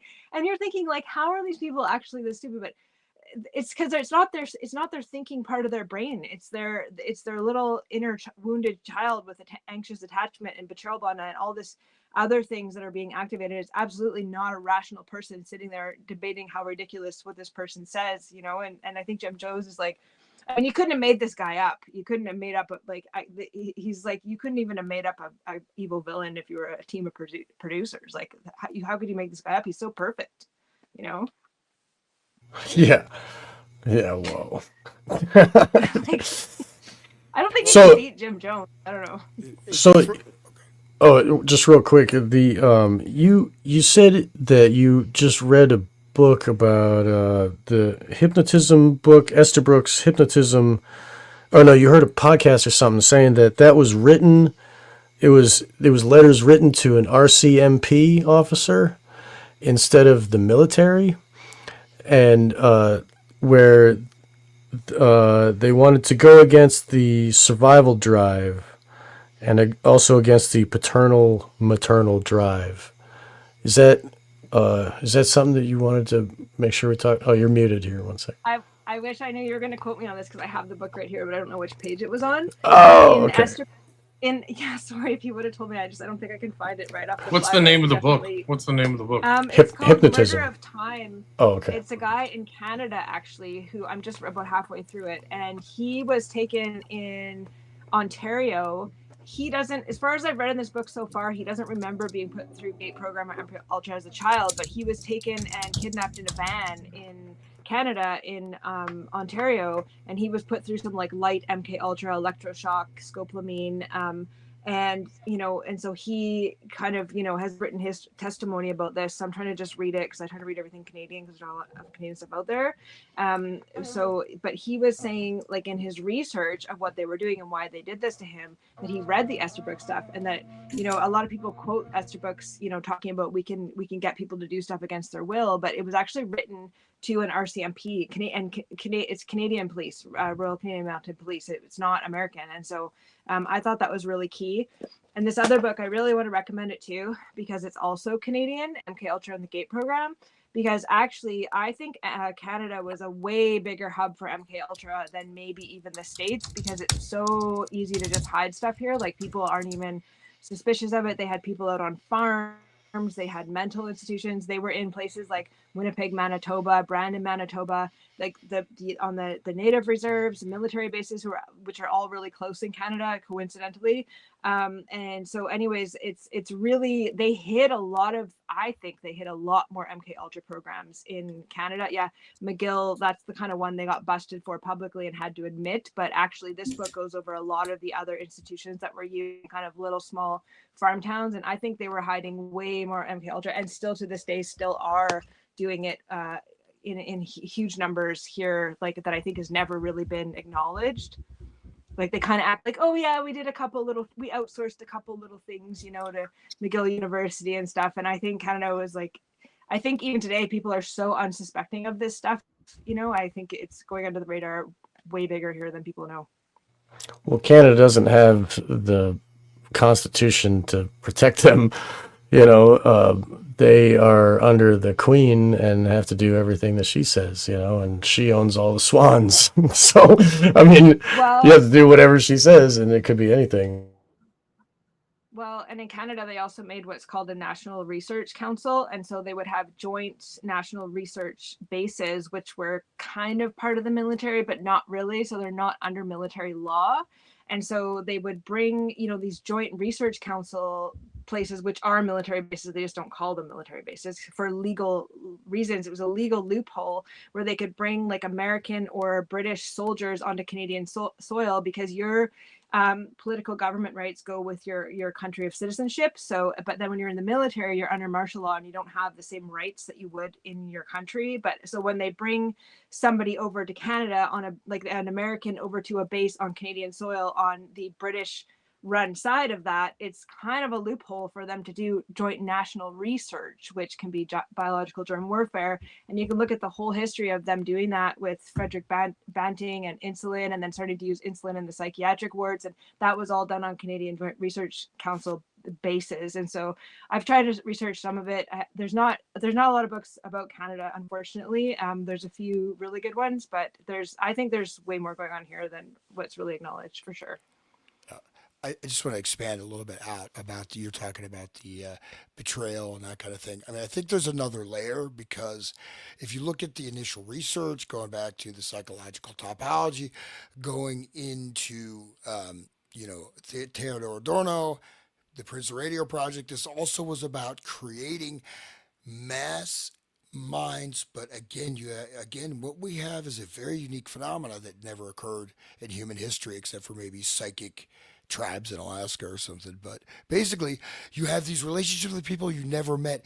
It's dispersed out of space, right? So you've lost your actual physical embodied grounding in your environment. Having a radio going on in the background, it's background noise, but it's changed your virtual psychological space. So you could be more connected to some radio fan in California or whatever, but people are not physically connected.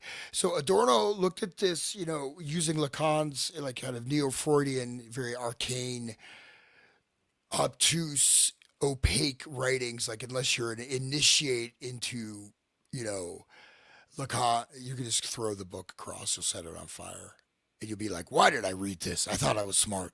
Look on it. But actually, there's not a lot in there. But basically, the inner mirror is so important. The inner mirror, when you put the inner mirror, so it's a phase of childhood development where again the boy will mirror the father, the girl will mirror the mother. It's a basic process where literally you see yourself as the parent. This is the inner mirror. It's a subconscious identification, but it's very real. If this is not integrated, it continues throughout life. And so what Adorno discovered is that people listen to a pop song, their inner mirror is going to reflect the protagonist of that song, and they're going to identify subconsciously in their inner mirror as that. So this inner mirror phase creates a perpetual block between the person and reality, so to speak. Add this with self-esteem bullshit. It's like, oh, what is self-esteem? Self-esteem is what you think other people think about you. If I worried about that, man, I'd be drinking a lot more than I am, and I'm not even drinking. No, who gives a damn? I don't care, you know. But this is what we were trained, and I've said this on dozens of shows. Sorry to repeat it, but when I was a kid, school we have to wear these paper plates. It says I lack. I am loving and capable. Anytime someone says something mean to you, you have to tear your plate. This is your self-esteem plate. I remember like in the class, these guys, like they've got their whole thing with stars on it. I got like two little yarn threads and just a couple shreds of paper. Like it was just gone because people tore it apart. We don't like it. You just, and so that's, but anyway, so these are types of fragmentation and a confusing thought process with interjects. So people live through interjects. They live through media dialogue. They have these sub-identities with media characters. And these can be very powerful identifications. Or with rock stars, right? I mean, these are powerful entrainments. Look at the town where everybody listened to like whatever rap music and all the kids got VD and like massive orgies, total sexual depravity just because of listening to rap. And this has happened. And so that's the power of this. So, anyways, just wanted to stress that this is part of a broader deployment. And we probably won't be able to get there today, but to take these small scale, medium scale, large, you could say, look at the 60s as large scale, medium scale, small scale to society wide. And that's where we're at now. And Jonestown happened right after the 60s too, right? You know what I mean? The 60s was coalescing into Jonestown, and then it popped out into all those cults that you spoke of earlier too.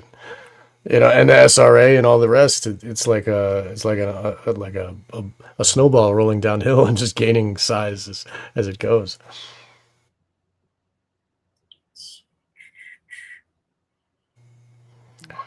So yeah, there's also like the concepts of that are really important. I think me and Sean might have done a show on that book called On Killing, when they were trying to see how they would get people to actually shoot their gun during war and the psychology behind that. I can't remember the name of the author of the book On Killing. It's a really good short book that I recommend everybody read. It's really well done.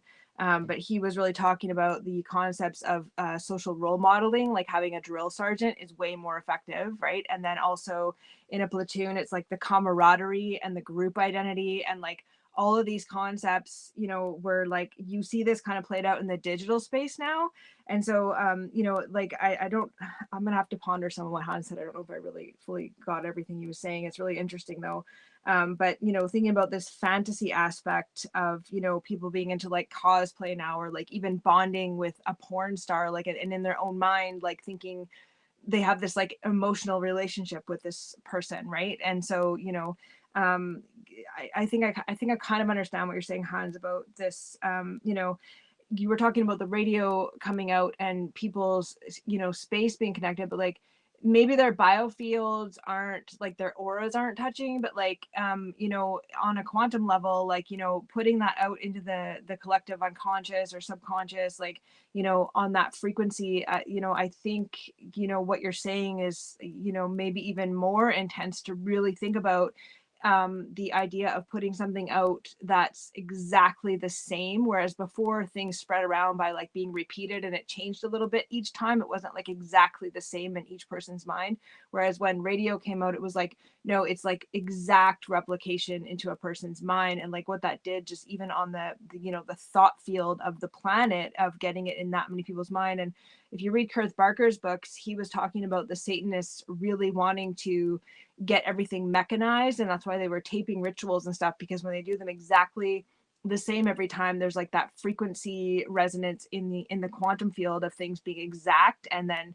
so the more they could get things down to be perfectly replicated, and then of course with technology that's so easy now to do, that it's like, you know, I think as time goes on, that's exponentially becoming more and more, you know, quickly manifesting things by being able to just, you know, have that exact thing. And I always tell people to think about how powerful the right brain is. Like, think about any song you knew from your favorite album. Like you put zero effort into memorizing that. You didn't sit there and try to memorize it, and like you have it in your head forever. You can play it like a tape deck in your head. If you want to play it, it's there perfectly. So like imagine hitting that side of your brain, you know, which is what all these techniques and all these like, you know, psychology schools in the 60s and the 70s and all this positive psychology and the Esalen Institute and all these, you know, things. They were figuring out all these techniques for right brain programming. And the way that Fiona Barnett talked about some of her right brain bonding and stuff, you know, it's like really thinking about the human mind as a computer. And so your left brain is like a regular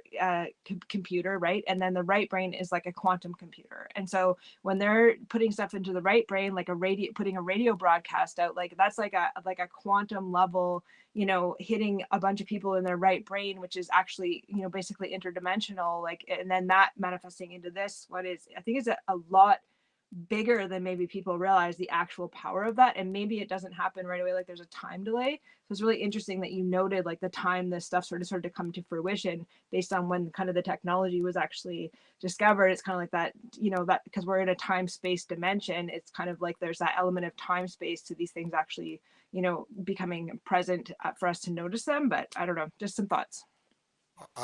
Just real quick, it's you create essentially, since you're going far out, I'll go far out. So it's like an astral type of dream body, and these create shared entities to a certain degree. Okay, and so, but you're also really in an astral, subconscious dreamscape, but then you're connected, and it also creates some actual type of connections, but it is not physically embodied. So it, you know, there's it gets kind of complicated, but it's literally like you have astral energy, and you're creating a group thought form entity. Would that be an egregore, Bonds? Egregore, yeah, you could say. I mean, egregore maybe not up to the level in egregore, but it's, you know, you're looking at basically, you know, you have a group resonance, and it's directed and guided. So everyone that watches the Super Bowl, or everybody that follows such so and so comedian, right, or everybody that loves the Star Wars movies, or like I was at this campsite, and all these, there's like hundreds of people. They all collect Coleman lanterns. I thought there's like thousands of Coleman lanterns, like from like, and it was like just a massive thing. I'm like, whoa, man, you guys must be pretty bored. But I mean, but there we go. But they have their own thing. No, but when everybody gets into something, have a Coke and a smile. Even these advertising things, they create, you could say, almost like a form of magic power. So someone can access individuals or aggregates to a greater or lesser degree. But so it exists, but it exists. You see movies, all the subconscious stuff, all that. You know, I look at music videos now. These are astral world demonic stuff that people are being ritually initiated in their dreams by listening to this music and don't even know it. But then yes, it's not quote unquote real, but that's what they want to make with the damn, sorry to swear, this fucking AI bullshit, to make us live in this giant Mark Zuckerberg, you know, live in Mark Zuckerberg's underwear. That's like Dante should have had that, you know, in the Inferno. But I mean, literally, like, they want to put us into this permanent astral state. This is a way of creating it. So anyways. Yeah. Watch out what you say, Hans. Come back to bite you. There'll be an AI agent looking out for you like the Matrix.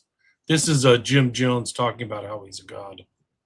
And educate them and give them love and support. The thing you see out there is not socialism. It's a capitalistic device to stop socialism. A little bit of money to the drunk so he'll stay drunk, and keep his children beat so they won't be able to grow up healthy. That's capitalism. But socialism will provide work. It'll provide work for all, and it'll provide comfort for all. It'll provide provisions for all. You've been told a lie. You'll hear me talk much about socialism because it's my middle name. I am God, and God is love, and love is socialism. So you'll hear me speak much of socialism. You cannot separate the one from the other, and I will have it all over this wide extended plain. There's nothing you can do about it. Wow. Look at that word usage all over this plane too. Straight It's like the hypnosis, astral man. plane, man. That's yeah. He's folding all that. I'm God, I'm love, I'm socialist. So they have to think all those things. So like they're being programmed. Socialism is love, like so. And when they were at the end and before that woman was singing in the other clip, they were talking about how they're fighting fascism, and like, oh, what if the fascists come and get our kids? It's Like, not much different today. People bandy that word around like Jim Jones.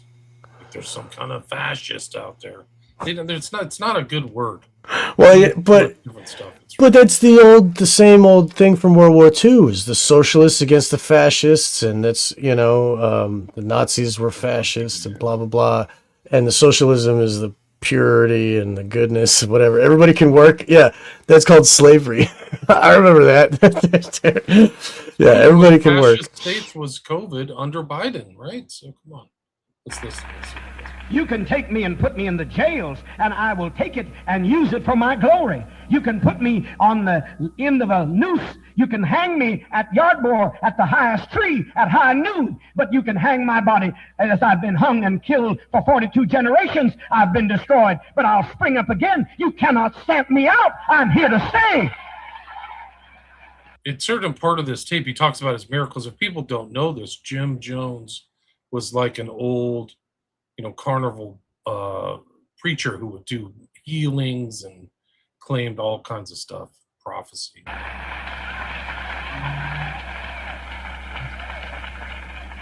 Nothing you can do. If you give me bad publicity, I'll march around your newspapers and get more publicity. And if it's bad news, we'll take it and use it and not get discouraged. Because as Mae West said, and if that old girl can know truth, surely God can know truth. She said, I don't care how they write my name. I don't care what they say about me in the newspaper, as long as they spell my name right. And we must have that attitude because the newspapers are owned by big business.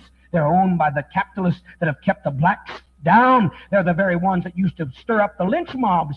The newspapers are controlled by wealth. There's only one in every city, and they're always controlled by big money. So you can't expect them to be friendly to us. They're just having a little rest. They'll take after us again. But let's not worry. As long as they spell our name right, we'll take the best of it. Whatever knock comes, they will use it for a boost. Every prosecution will be an upliftment. Every persecution will be an unfoldment. We shall go through. No matter what they give us, we will turn it around. Even though they mean it for evil, we'll turn it around and use it for good, because we shall remain. I'm going to invert it, right? That's the goal. He says in this other one, he says, I am the Messiah. This is Hypnosis 101, man. This is Ericksonian Hypnosis plus NLP language programming and all these weird inversions, logical leaps. This guy knows what he's doing, actually, even though he sounds whacked out. He's a little Jim Jones. He reminds me of, this Philip K. Dick novel where, people are colonists on Mars and they play this game called Perky Pat and they get these hallucinogens and they enter into this board game and they live inside of it. And that's what they all live for. And that's like this, like these people are literally completely out of the world. They're in this board game that Jim Jones has invented. You know what I mean? Like it's this levels of derealization I think are endemic now. And this is where it starts. He says, I am God the Messiah. At another point, his discussions of Jesus switches in mid-sentences from the third person to the first person.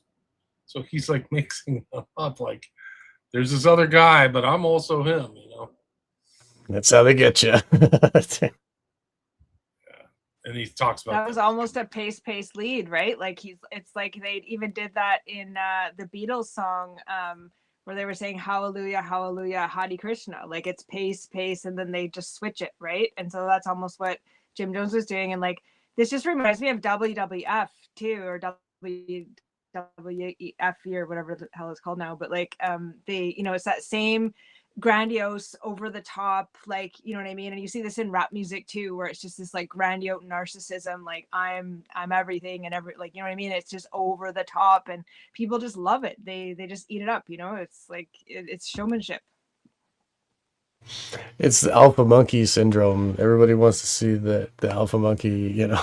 Like, it's really crazy. This show is blowing my mind. I can't. Thank you for bringing the clips, William. This is great. We didn't even really fully say that the military is a cult. We kind of danced around a little bit. We said military this, military that.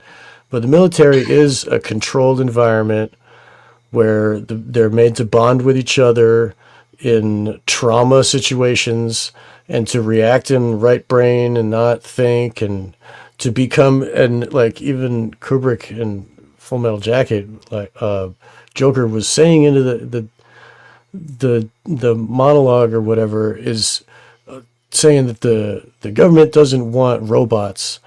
They want hard men, you know, like that will think, and you know it. But they do want robots. They want man robots. You can't get a soldier out of a piece of metal because he has to think with his right brain and thinking quickly in those moments.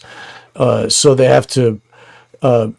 Again, Joker was saying into the camera, I wanted to be the first one on my block with a confirmed kill. And it's like showing how do you take an innocent child from the suburbs and turn him into a murderer? And you got to have all this mind control. And that's what boot camp is. And, the authority, the will of yourself is replaced by the will to authority. And now the orders are replacing the internal, conscience, I guess, or the internal workings of the mind that would make you have logical conclusions. It like drapes a cloak over your conscious mind. That I guess I'm running out of words, but do you guys understand what I'm saying? The military, right, Jamie? The military is a cult. Yeah, I mean, right? I think I was in the military, so we've talked about this a lot. And I was young when I was in the military, so I didn't really understand all this stuff then. But I'm very observant. And then when I got older and was studying all this stuff and looking back, I was like, oh my gosh, they were doing all that stuff. And a lot of stuff in the military seems innocuous, but it's accessing different parts of your brain. So like even polishing your boots is like extreme attention to detail, fixating on one thing really intently to just like, you know what I mean? Like that.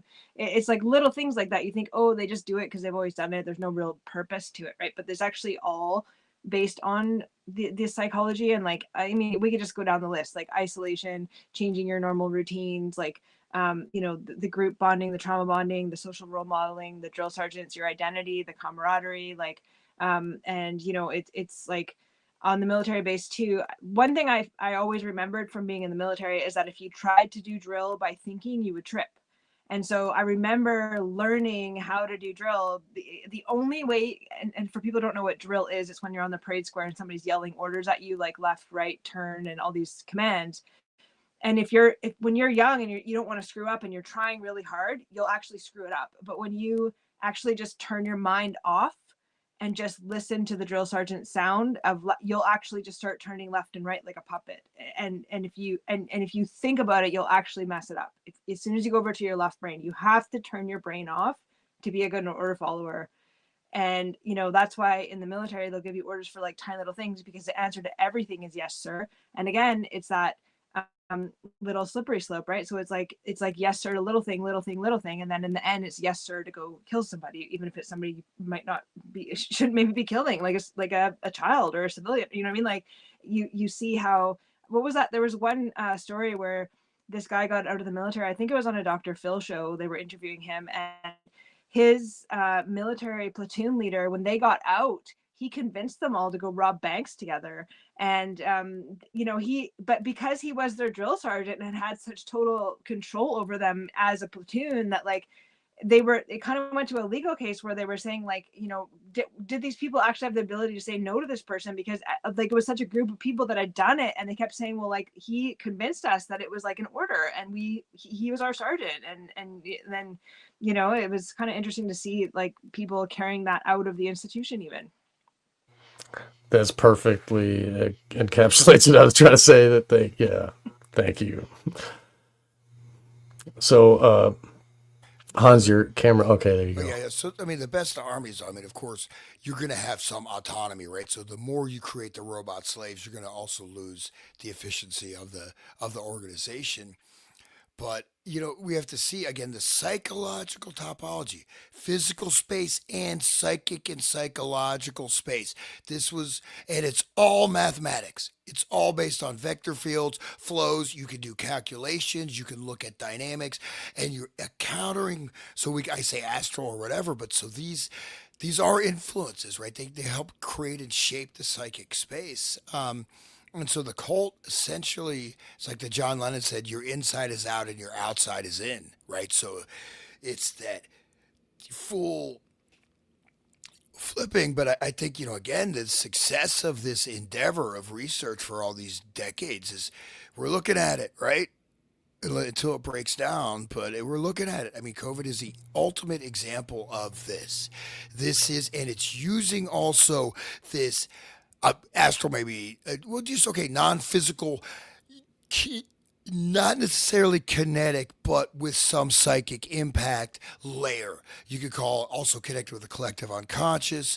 Um, you know, and with waves, you know, radio waves, this and that, and other things. So it's kind of an interesting amalgamated hybrid type of thing. But you're able to program such a level. You still see people wearing those masks. It's like, dude, I mean, I just saw people today. They have this aura of righteousness. I'm wearing a mask. I am very healthy. You're a disease carrier. I mean, it's just like, whoa. Anyways, it causes brain damage, dude. Fuck. Hell yeah! I'm so glad that William and Hans are here for that. Let's go to that. Let's shift to that now. What can we learn from Jonestown and apply it to COVID? I'll open up the floor, William or Jamie, if you'd like to go. I mean, you know what's interesting is that person wearing the mask now is doing it while they're socially outed, whereas before they were doing it to fit in, and now it's carried forward where they're the one standing out in the crowd still wearing a mask. I find that kind of interesting. Yeah. What were you saying, William? I'm trying to find some clip where he says, "I'm a god, you're a god, we're all gods." But I think, I mean, the little mini Jonestown. You had to do it because everybody else was doing it. You had to save your grandmother. You had to save your kids. So we really went through something like, and constant, you know, over the speakers, just repeated things, you know. There's going to be a season of death and everything. They laid it out. Like, I'm surprised there's not I'm not surprised there's a revolution, because we've all been psycho-civilized to a certain extent, greater or lesser extent. But it's really an extraordinary event. So they basically took Jonestown and globalized it. It's really a globalized Jonestown. And people did stuff against their best interest, and even just suspended their logical, you know, reasoning. So I don't think anybody had ever seen that coming. Probably people at Jonestown never expected the horrors. You know, they had been just totally brainwashed. It's interesting because Jones in his sermon is talking about other people being brainwashed. So he's pretty clever about that. So it's obviously somebody else who's brainwashed. The other guy's the tyrant. The capitalists are the bad guys. And that's the way it was. It was an us against them kind of thing that they built into the COVID structure, which was, you're good if you do it. If you don't, you're bad. You're risking yourself and others. It's not part of the group, you know, thought to, you know, have any independent things, trust the experts. And so that's the kind of, I mean, look at the language that they used in that thing with Jim Jones, daddy, father, family. So it's almost like Manson family stuff. Like, so these kind of concepts that are turning very personal things that happen within families to the larger group dynamics, which you would never call it. I mean, you call somebody daddy because they're your boss with not good intentions, not your real father, but somebody else. So it's like a ersatz sense of relationships, and that goes into the kind of undercurring or inversion of proper words and structures and concepts and meaning that Jones is doing constantly. Like, he's just mixing up people's brains like over and over again. It's incredible. Let me see if I can find this clip. Yeah, it was real righteous to go and get your shot. And it was, you're saving humanity by killing you.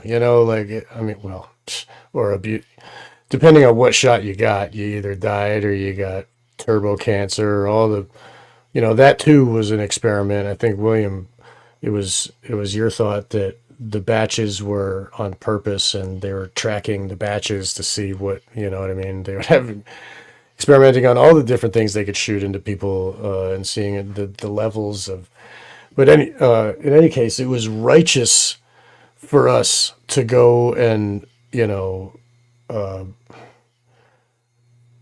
put ourselves in danger, go against our personal, like our own will to live and our own will to breathe air. And at the same time, they had everybody could take a break from the COVID thing and go out and protest. And when they were protesting, they were saying, "I can't breathe.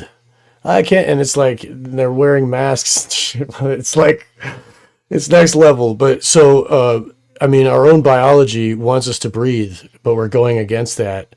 And we're proving to everybody else that we're going against our own biological necessities. And I am righteous for doing so. And I am in a group and my righteousness proves that I am loyal and good. And my action proves my action in cohesion with the group is my, that is my moral will, and all morality goes towards the group will, and so they no longer think rationally. The Fauci is the science. I mean, he even said so. When you're, so, And then had to plead the fifth 111 times, which he wasn't allowed to do there because he was already pardoned for the last 10 years, which, why would you even have to do a pardon if he's so good? Like, that goes back 10 years. Yeah, that's the kind of dissonance that people have to think that he's a good guy. You don't need to be pardoned for anything because you're working above board. Oh, he's one of the greatest mass murderers. It's so strange too, because I think he got a job at like Georgetown University. So none of the Jesuit priests who were touted by the Catholics as being like the hardest, brightest things are like, this guy's a monster. And the church used to be really ardently pro-life. Like, you don't have abortions. You don't do that used to be what differentiated them from other churches, was just stridently pro-life, always choose, life over anything. So but then the Pope said, "Go get the jab," because it's okay now because the Pope said so. Yeah, so it's changed. It's infiltration. Dude, it's crazy. But see, one of the things, if you look, okay, great example. They have birth now. It's basically a full-grown baby. Now it's just legalized in multiple states. In Massachusetts, yes, right. I mean, no. I think it's like 8 or 10 states now. I think it's like It's like right before birth. I mean, isn't that called murder? Yeah. I think that's called They're murder. celebrating it. It's all women. So they're all celebrating it. Like, hey, death. Yay. For those that don't understand, the legal term for birth is when the head of the baby leaves the mother.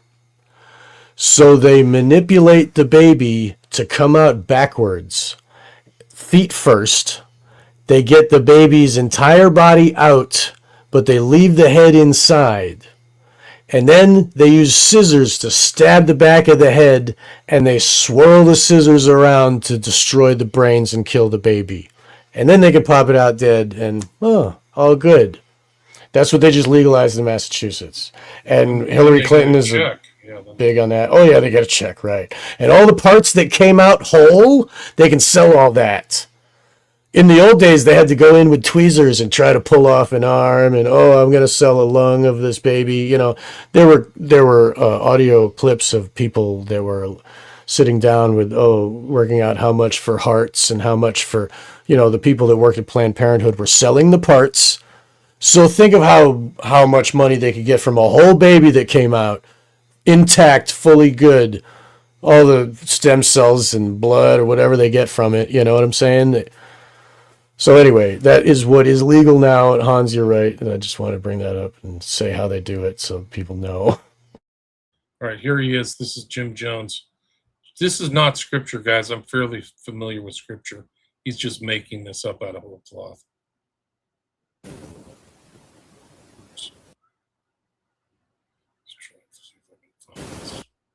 Go down the street to man.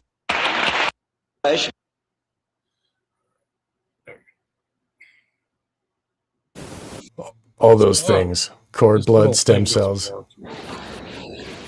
Well, I'm going to have some folk. I'm going to separate the men from the boys and the ladies from the girls tonight.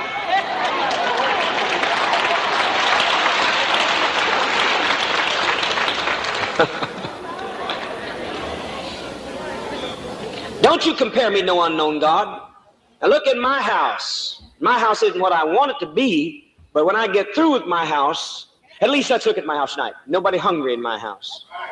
I went downstairs to see that some that got in the food that wasn't even from Los Angeles, Fresno. I worry about that meticulously, and precious ones work with me. I say, I want the food at a certain time. I want them to have enough. I want to see that this one's got rest. Be with me here. I went down to her personally to see her, that she was moved from the other church over here, that everything worked out. I look after my own. Not one of mine that is hungry tonight. Not one of mine that doesn't have a place to rest tonight. And if you don't like where you live, I'll give you a better place.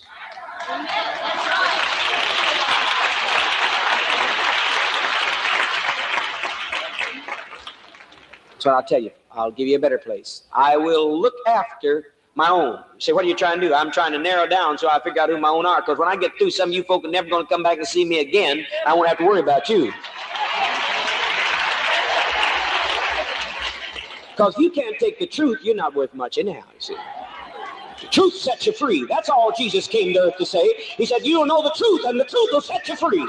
That's what I've come back to tell you. You're going to know the truth, and the truth will liberate you. The truth will free you. The truth will set you free. Won't make any homages to the unknown God anymore. Won't have to make any offerings to the unknown God. You won't have to walk down the street with your head down, afraid somebody's going to knock you over with a bolt of lightning, because I'm going to free you from superstitions. I'm going to free you from all those fears. I'm going to cause you to know that you are what Jesus was.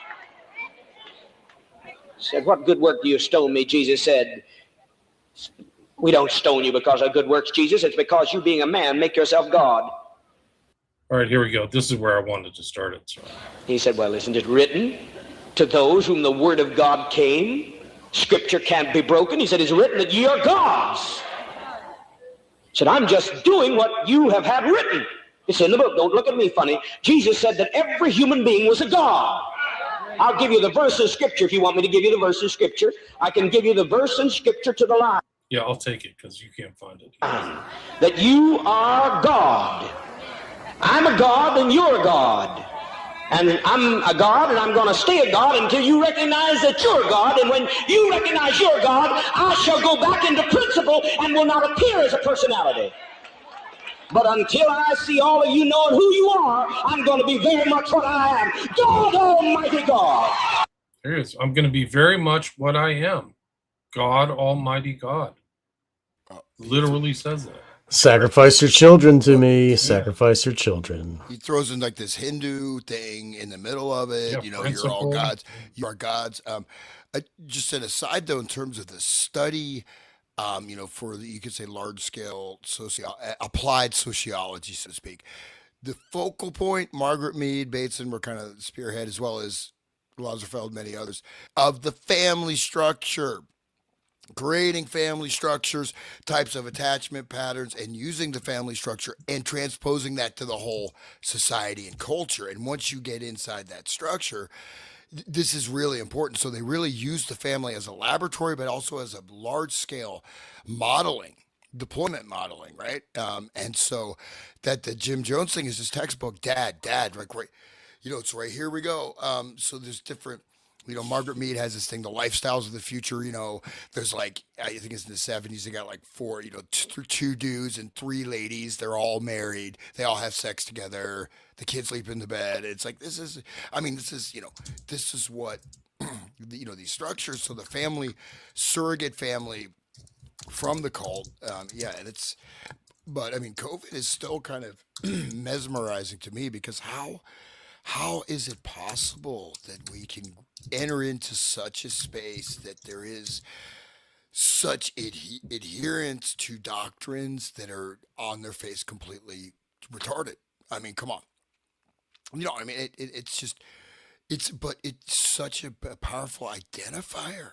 And you said it's your righteousness, it's your goodness. Are you a good person?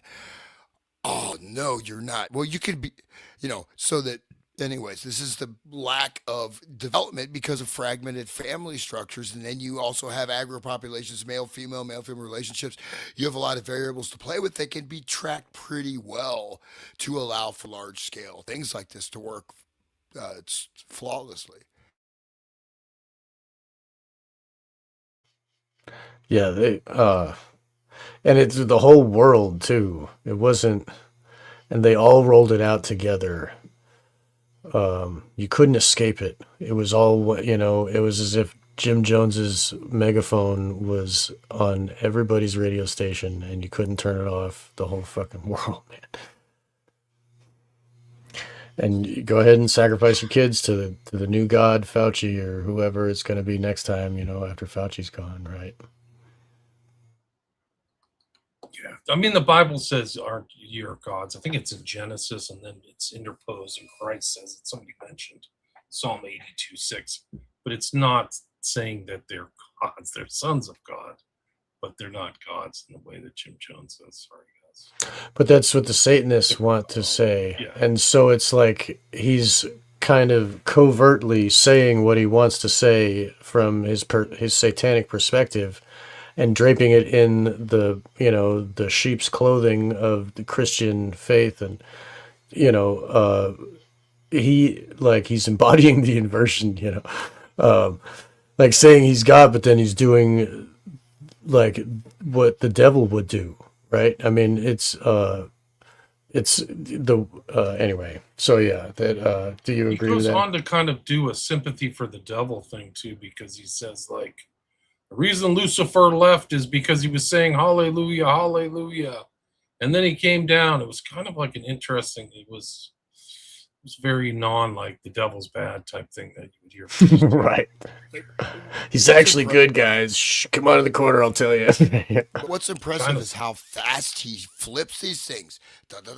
You start out with something normal, and then you end up, and it's like, and he's a flaming communist. He's hanging out with Russians. He's hanging out with communist agents. He's got militant stuff. I mean, how's this guy walking around? But he goes through very fast sequences to people arrive at destinations. There'll be a few little U-turns, and he's but they just lap it up. That's what I mean. So they're already. But again, you have the approval. Oh, if I'm not cheering for Jim, if I'm not clapping for Netanyahu, I'm a bad person. I gotta clap, and that's also part of it because that creates the social pressure. So, are you anti-Semitic, Hans? How could you? I love the Jews are God. The Jews. Yeah, are you God. better. This is Jones. I can find the recording if I can do it. It's just not easy. The Jews are He God. made a beautiful one. I'm Lucifer. a Mirgorim. He made him the most beautiful angel. That cotton picker, he wasn't. Lucifer up there, he said, ha ha ha. He give me too much of his brains. He gives me too much of his looks. He looked over that mess and said, I'm not going to go around there bowing and scraping him. I took a third page. I don't know. We were talking about Lucifer being what a kind of guy. Up there. Right. What caused you to leave heaven? So he's like literally talking kind of about Lucifer. It's weird. Anyway, these are really good. There's the full thing is Jonestown and the People's Temple, a digital archive. People can check out all the sermons and stuff on there if they're interested. There's a bunch of tapes too, right? MP3s.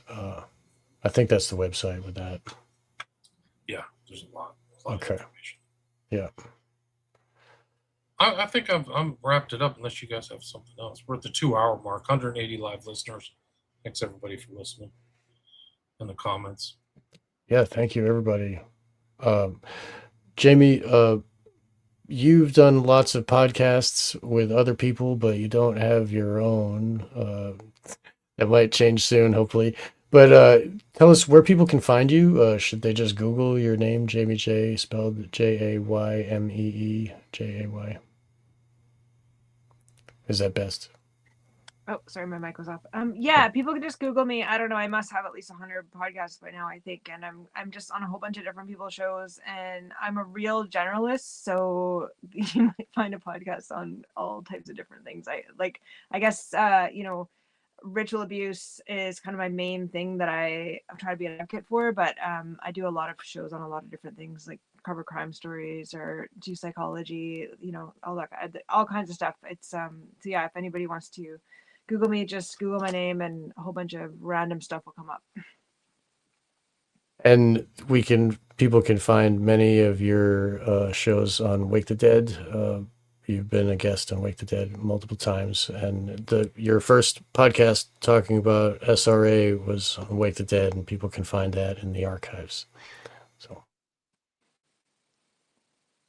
So yeah, I never wanted to podcast. Actually, it was never a goal of mine, but I was taking the Mark Passio media course, and that's where me and Sean met. And then he just wanted me to do a podcast just to practice using technology. And I think he got a lot of hits on that show. And then people just started asking me to come on their shows. And then now I've just been like podcasting for a couple of years. It's kind of funny because I never wanted to do it or set out to do it. So. Well, you're a very good speaker, and you're very good at transferring the information into our ears, and we thank you very much for being here to join us today. William and Han, let's start with William. People can find you at William Ramsey Investigates. William Ramsey Investigates, and website William Ramsey Investigates. And I've reposted a lot of the old shows we did. I posted the whole series of the Manchurian Candidate, of which this is 18 or 19. So you can go back. They're all in one thing, so it's easy to access the audio. And also an old one I did with Hans, which is MK Ultra for the Masses. Music is the Weapon. That's 8-part. And I also reposted in all together is 49 parts of my Bioweapon Blues about COVID, which is just crazy long. I can't even believe I did that many. There's a lot of information there. So I'm kind of reposting that. But people like them because they kind of came out not one after the other. But there'd be one, and then 2 weeks would pass, and 2 weeks. So putting them all together, like we did our shows on Sundays, putting them all together made it accessible, so people could start from the beginning and just go through this whole series. I think it's worthwhile. And I also would say that I think our research into Manchurian Candidate and Esther Brooks, it really was a watermark in the history of American mind control, because we covered some stuff and covered these documents that are far more just as important to me as some of this other stuff that came out of MK Ultra. You talked about really the beginnings of it, which started in the 30s with Esther Brooks, Erickson, the personality change, Johnny Walker, which basically, in my opinion, Patty Hearst got Johnny Walkerized. And, nobody knew these terms. They didn't know that you could, through these things, this lead, pace lead type techniques, that you can literally adjust people's personalities to do things that are against their conscience, like Patty Hearst or these people at Jonestown. So check those out. Those Manchurian Candidates really, people are quoting, and I'm pretty sure I heard another guy quote something that was pretty obscure about the Manchurian Candidate film about Heinz 57. So I was like, this guy has to be listening to our shows. But somebody with a far larger reach than us. Anyway, I'm really proud of those, and I'm proud of the work we've done. I'm glad to be with you guys again. I took a little bit of break. I was traveling and stuff, but I'm glad to be back in the saddle, so to speak. So. Well, we're glad to be here, and thank you, William, for sharing, for putting those together, and for having us here together again, and facilitating with your system here. We can broadcast to everybody at once, and thank you for continuing. And Hans, tell us about Resonant State. Where can they find you? Yeah, so Resonant State, interestingly, Jamie, I kind of had a path like yours, minus a sexy Canadian accent. No, I'm just kidding. But I didn't want to do podcasting. I was actually at one point, I was on many, many different shows. And I was like, I don't want to do this. That's why I didn't do it. But I just said, I had like a goal notebook. I looked, start a podcast. And I'm like, I wrote it down. So I just did it. And so it's maybe trundling is the right word. It's sprinting with great alacrity. So I'm going to be uploading some new shows. I got locked. We had tornadoes here in Ohio. Didn't have internet for like 10 days, man. So a little bit rough, but in Columbus at least. But yeah, so I do the Resonant State, and I've got a lot of stuff posted. I've got a whole number of things I'll be posting quite soon. So I'm on BitChute. I am on Spotify, Rumble, Odyssey, and YouTube, and that's it.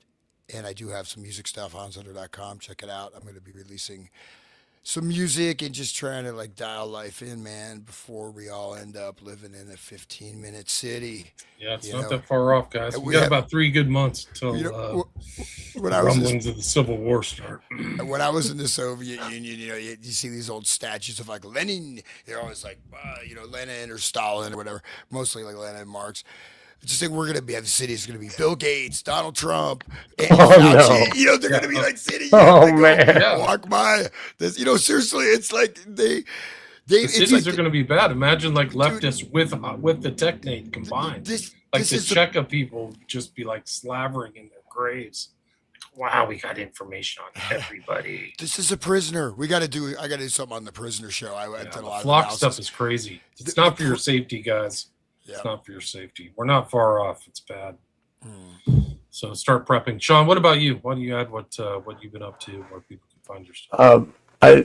Jamie, did you want to say something real quick before I said? Well, so you raising your hand. I just wanted to.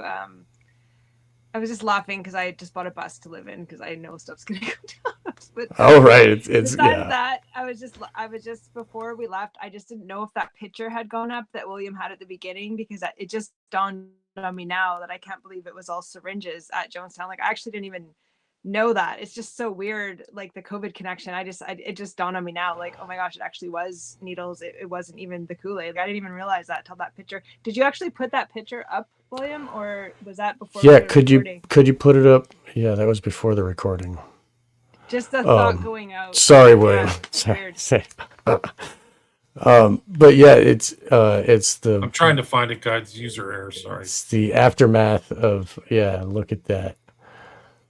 Looks like needle That's porn. why I picked it. A lot of people don't know this, but like John Judge talks about it, that these people, they had syringe marks all over them. The bodies were moved.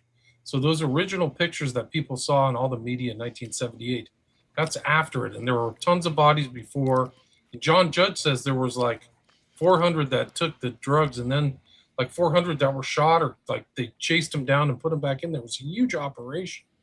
And it's incredible. So they left out the part of the syringes to the public. They just told the story. Everybody went to the big, Kool-Aid. It wasn't Kool-Aid. It was some drink or something. Flavor Aid. Flavor Aid, thank you. But they went there and they took the sips and they died. That's not true. Yeah. It was all covered up. It was a huge cover-up. And like any other huge event in the U.S., after the event, people started dying too around Northern California, which is a whole nother show. So like, there were other deaths, other suspicious deaths, and other things around Jonestown, which is another show. Well, this is an important phenomenon that I just want to note that we see in a number of different occasions. Most clear examples, like, say, War of the Worlds broadcast. Yes, some people freaked out. Massively exaggerated. And this exaggeration was put into the consciousness. It's still there, right? War of the Worlds, people are running this. There was some, but not that much. Jonestown, most of the people were killed. or also shot or whatever. But it's most people think everybody there just dutifully drank the Kool-Aid. It's not true, right? But it's also putting an idea forth, right? It's putting sort of a tendency into the atmosphere, if that makes sense. You know what I mean? So, and then look right after this, that's when the cult membership, just blasts off. But that the idea that, 900 people, they all were brainwashed, they all killed themselves. It's not true. Most of them were killed by, syringe or shot or whatever. But this goes into people's minds or subconscious. They begin to agree with this and acquiesce to this, even subliminally. I don't know if that makes sense, but it creates like a cultural weight, so, to a certain degree. But they could control the media back then. And my understanding that they picked the spot because it was a former military camp, like it was a U.S. military camp or something like that. So it's like, this is really creepy. And there's other pictures. There's a picture of Jim Jones. I couldn't find it, but like he's literally opening the door to the medicine cabinet, and there's just drugs everywhere. And Jones was like high to the gills, like he was a pill popper and a meth head, and just wasted. That's why he wore those dark glasses to cover up how freaking gacked he was. So there's just, so drugs are just redolent throughout this whole thing, and abuse and mind control. It's just really disgusting. Yeah, cocaine and narcissism are a deadly combination for sure. Yeah. Indeed. Yeah, meth and tranquilizers and what he was on. Mind control and MK Ultra and the CIA. Right. Bad combo. But that's Hollywood now. Anyway, that picture really does encapsulate what Yeah, I didn't want to miss it. It came through a needle. Was there. Yeah. It's even creepier because it says Yale hypodermic needles. Like, what the hell is something from Yale doing that? Can't they buy something from South America or what? Dude. What the hell is it shipped in from like some WASP lab, like run by like some MKL? What's the guy who worked at Yale? It was the Skull and Bones donated it. Yeah, Right. no, but Yeah. true. But there was the one guy around that time. What's the guy who did the test on the bulls? What was his name? Delgado worked at Yale. That was very. Oh, right. So yeah. What does that say? Physical control of the mind. She's got the book right there. People don't know Delgado had radio controlled stuff in the 60s, man. It's radio waves. They were originally doing invasive stuff. You don't need to do invasive stuff because it runs on frequencies, right? And I do want to just one last differentiation, pace, lead, but a lot of like the Esther Brooks is just straight up hypnosis, right? They're a little bit of pacing, but you're hypnotized, right? And they're hypnotizing people to blow up army bases, maybe to sink submarines. He's like, what if hypothetically some crew members were hypnotized to sink the submarine? And then their submarine sinks, about a month later, hypothetically, if this had been right. But the Jonestown, this is like, they were also being drugged too, the population there. This is a really dark, but as we look at it, very open, straight up experiment. Jim Jones is straight up CIA. And just to remind people, I started in the beginning, he was vetted and feted and was a very respected and prominent member of society, that all the movie shakers were flocking to him. Literally. It's so weird because even Moscone relied upon Jones and his power base to get into office. So he was courted as a kind of like public figure that you wanted to have on your side. And one of the things is like something very similar to COVID took place at Jonestown, where they were administering drug A and drug B and seeing, it was like a test case to see what people would do. So like they had the normal people, and then they had the people on their drugs. So they're administering weird drugs to people without their consent. I forgot the name of it. It's in that book. It's in the book by Myers. Those all look like really great books. I'll probably actually order them and read them. So, but I think another topic that people might want to research is, really like how much drugs were being given to the actual people there, not just what Jim Jones was doing, but like, think about if instead of cyanide in that Kool-Aid, it was scopolamine, and then people went and injected their kids. Like, I think there's probably a lot more drug, conspiracy there if someone were to actually really look into it. Like, were those people all being kept, in a drugged state? It wouldn't surprise me at all. I think there was a lot of drug testing, and I think I had mentioned to Sean earlier that Mark Phillips and Kathy O'Brien's book, they did mention that there was drug testing going on in Jonestown. So I don't know. It's just something that maybe people might want to try and find out more dirt on, but I'm pretty sure it's pretty obvious from this picture that it was, What if they were giving him like Prozac? What if they were giving Prozac type drugs? And then the whole antidepressant thing is fake, and you're actually one giant Jonestown. That's how bad it is. Because do you know what the foundational like construct, like chemical bond is? Fluoride. I think that it's basically like a variant of fluoride. Is what it is, that is. And that's what they were giving to the gate kids, the pink drink, right? It's the same. It's like Prozac juice. So we're all psycho-civilized to a larger, greater extent. And in my opinion, if you're taking anything at this point from Big Pharma, you're just dealing with you literally the drug dealer on the corner is more honest and has more integrity than this Big Pharma. I'm not exaggerating at all. Drugs. That's not hyperbole, guys. I literally can tell you that the drug dealer that gives you your weed or whatever is probably more honest than Big Pharma. So, Sean, why don't you wrap it up? Yeah, sure. I just want to say, somebody in the chat said that was a needle company, Yale Epidermic. Maybe that's the name of the company, Yale. But anyway, so Wake the Dead is where you can find my work. I started a new podcast as another one called Occult Kubrick, where I'm kind of trying to put my Kubrick stuff over there and have Wake the Dead for everything else. And so people can find that, both of those on, all the, YouTube, BitChute, Rumble, Odyssey, and Spotify. You'll find all the stuff. So Wake the Dead. And thank you, everybody, for doing this, because this is really, it's a joy for me to have all these, to talk about this. And I'm glad that Jamie could join us and she could meet you guys. And hopefully you'll have further podcasts with her later. She does a lot of research into the books. She just reads all the time. So it's great. And we hope that the listeners will also find her as a good resource to where to start, like digging into like understanding SRA and what books are good. And Jamie's very good for that, and people should listen up for her. And hopefully your future works, Jamie, we will be seeing those as well. I hope to see those. So thank you, everybody, for joining us, and we'll see you next time on Wake the Dead and the Resonant State and William Ramsey Investigates. Thank you all, and thank you. Thank you, and good night. Thanks for having me, guys.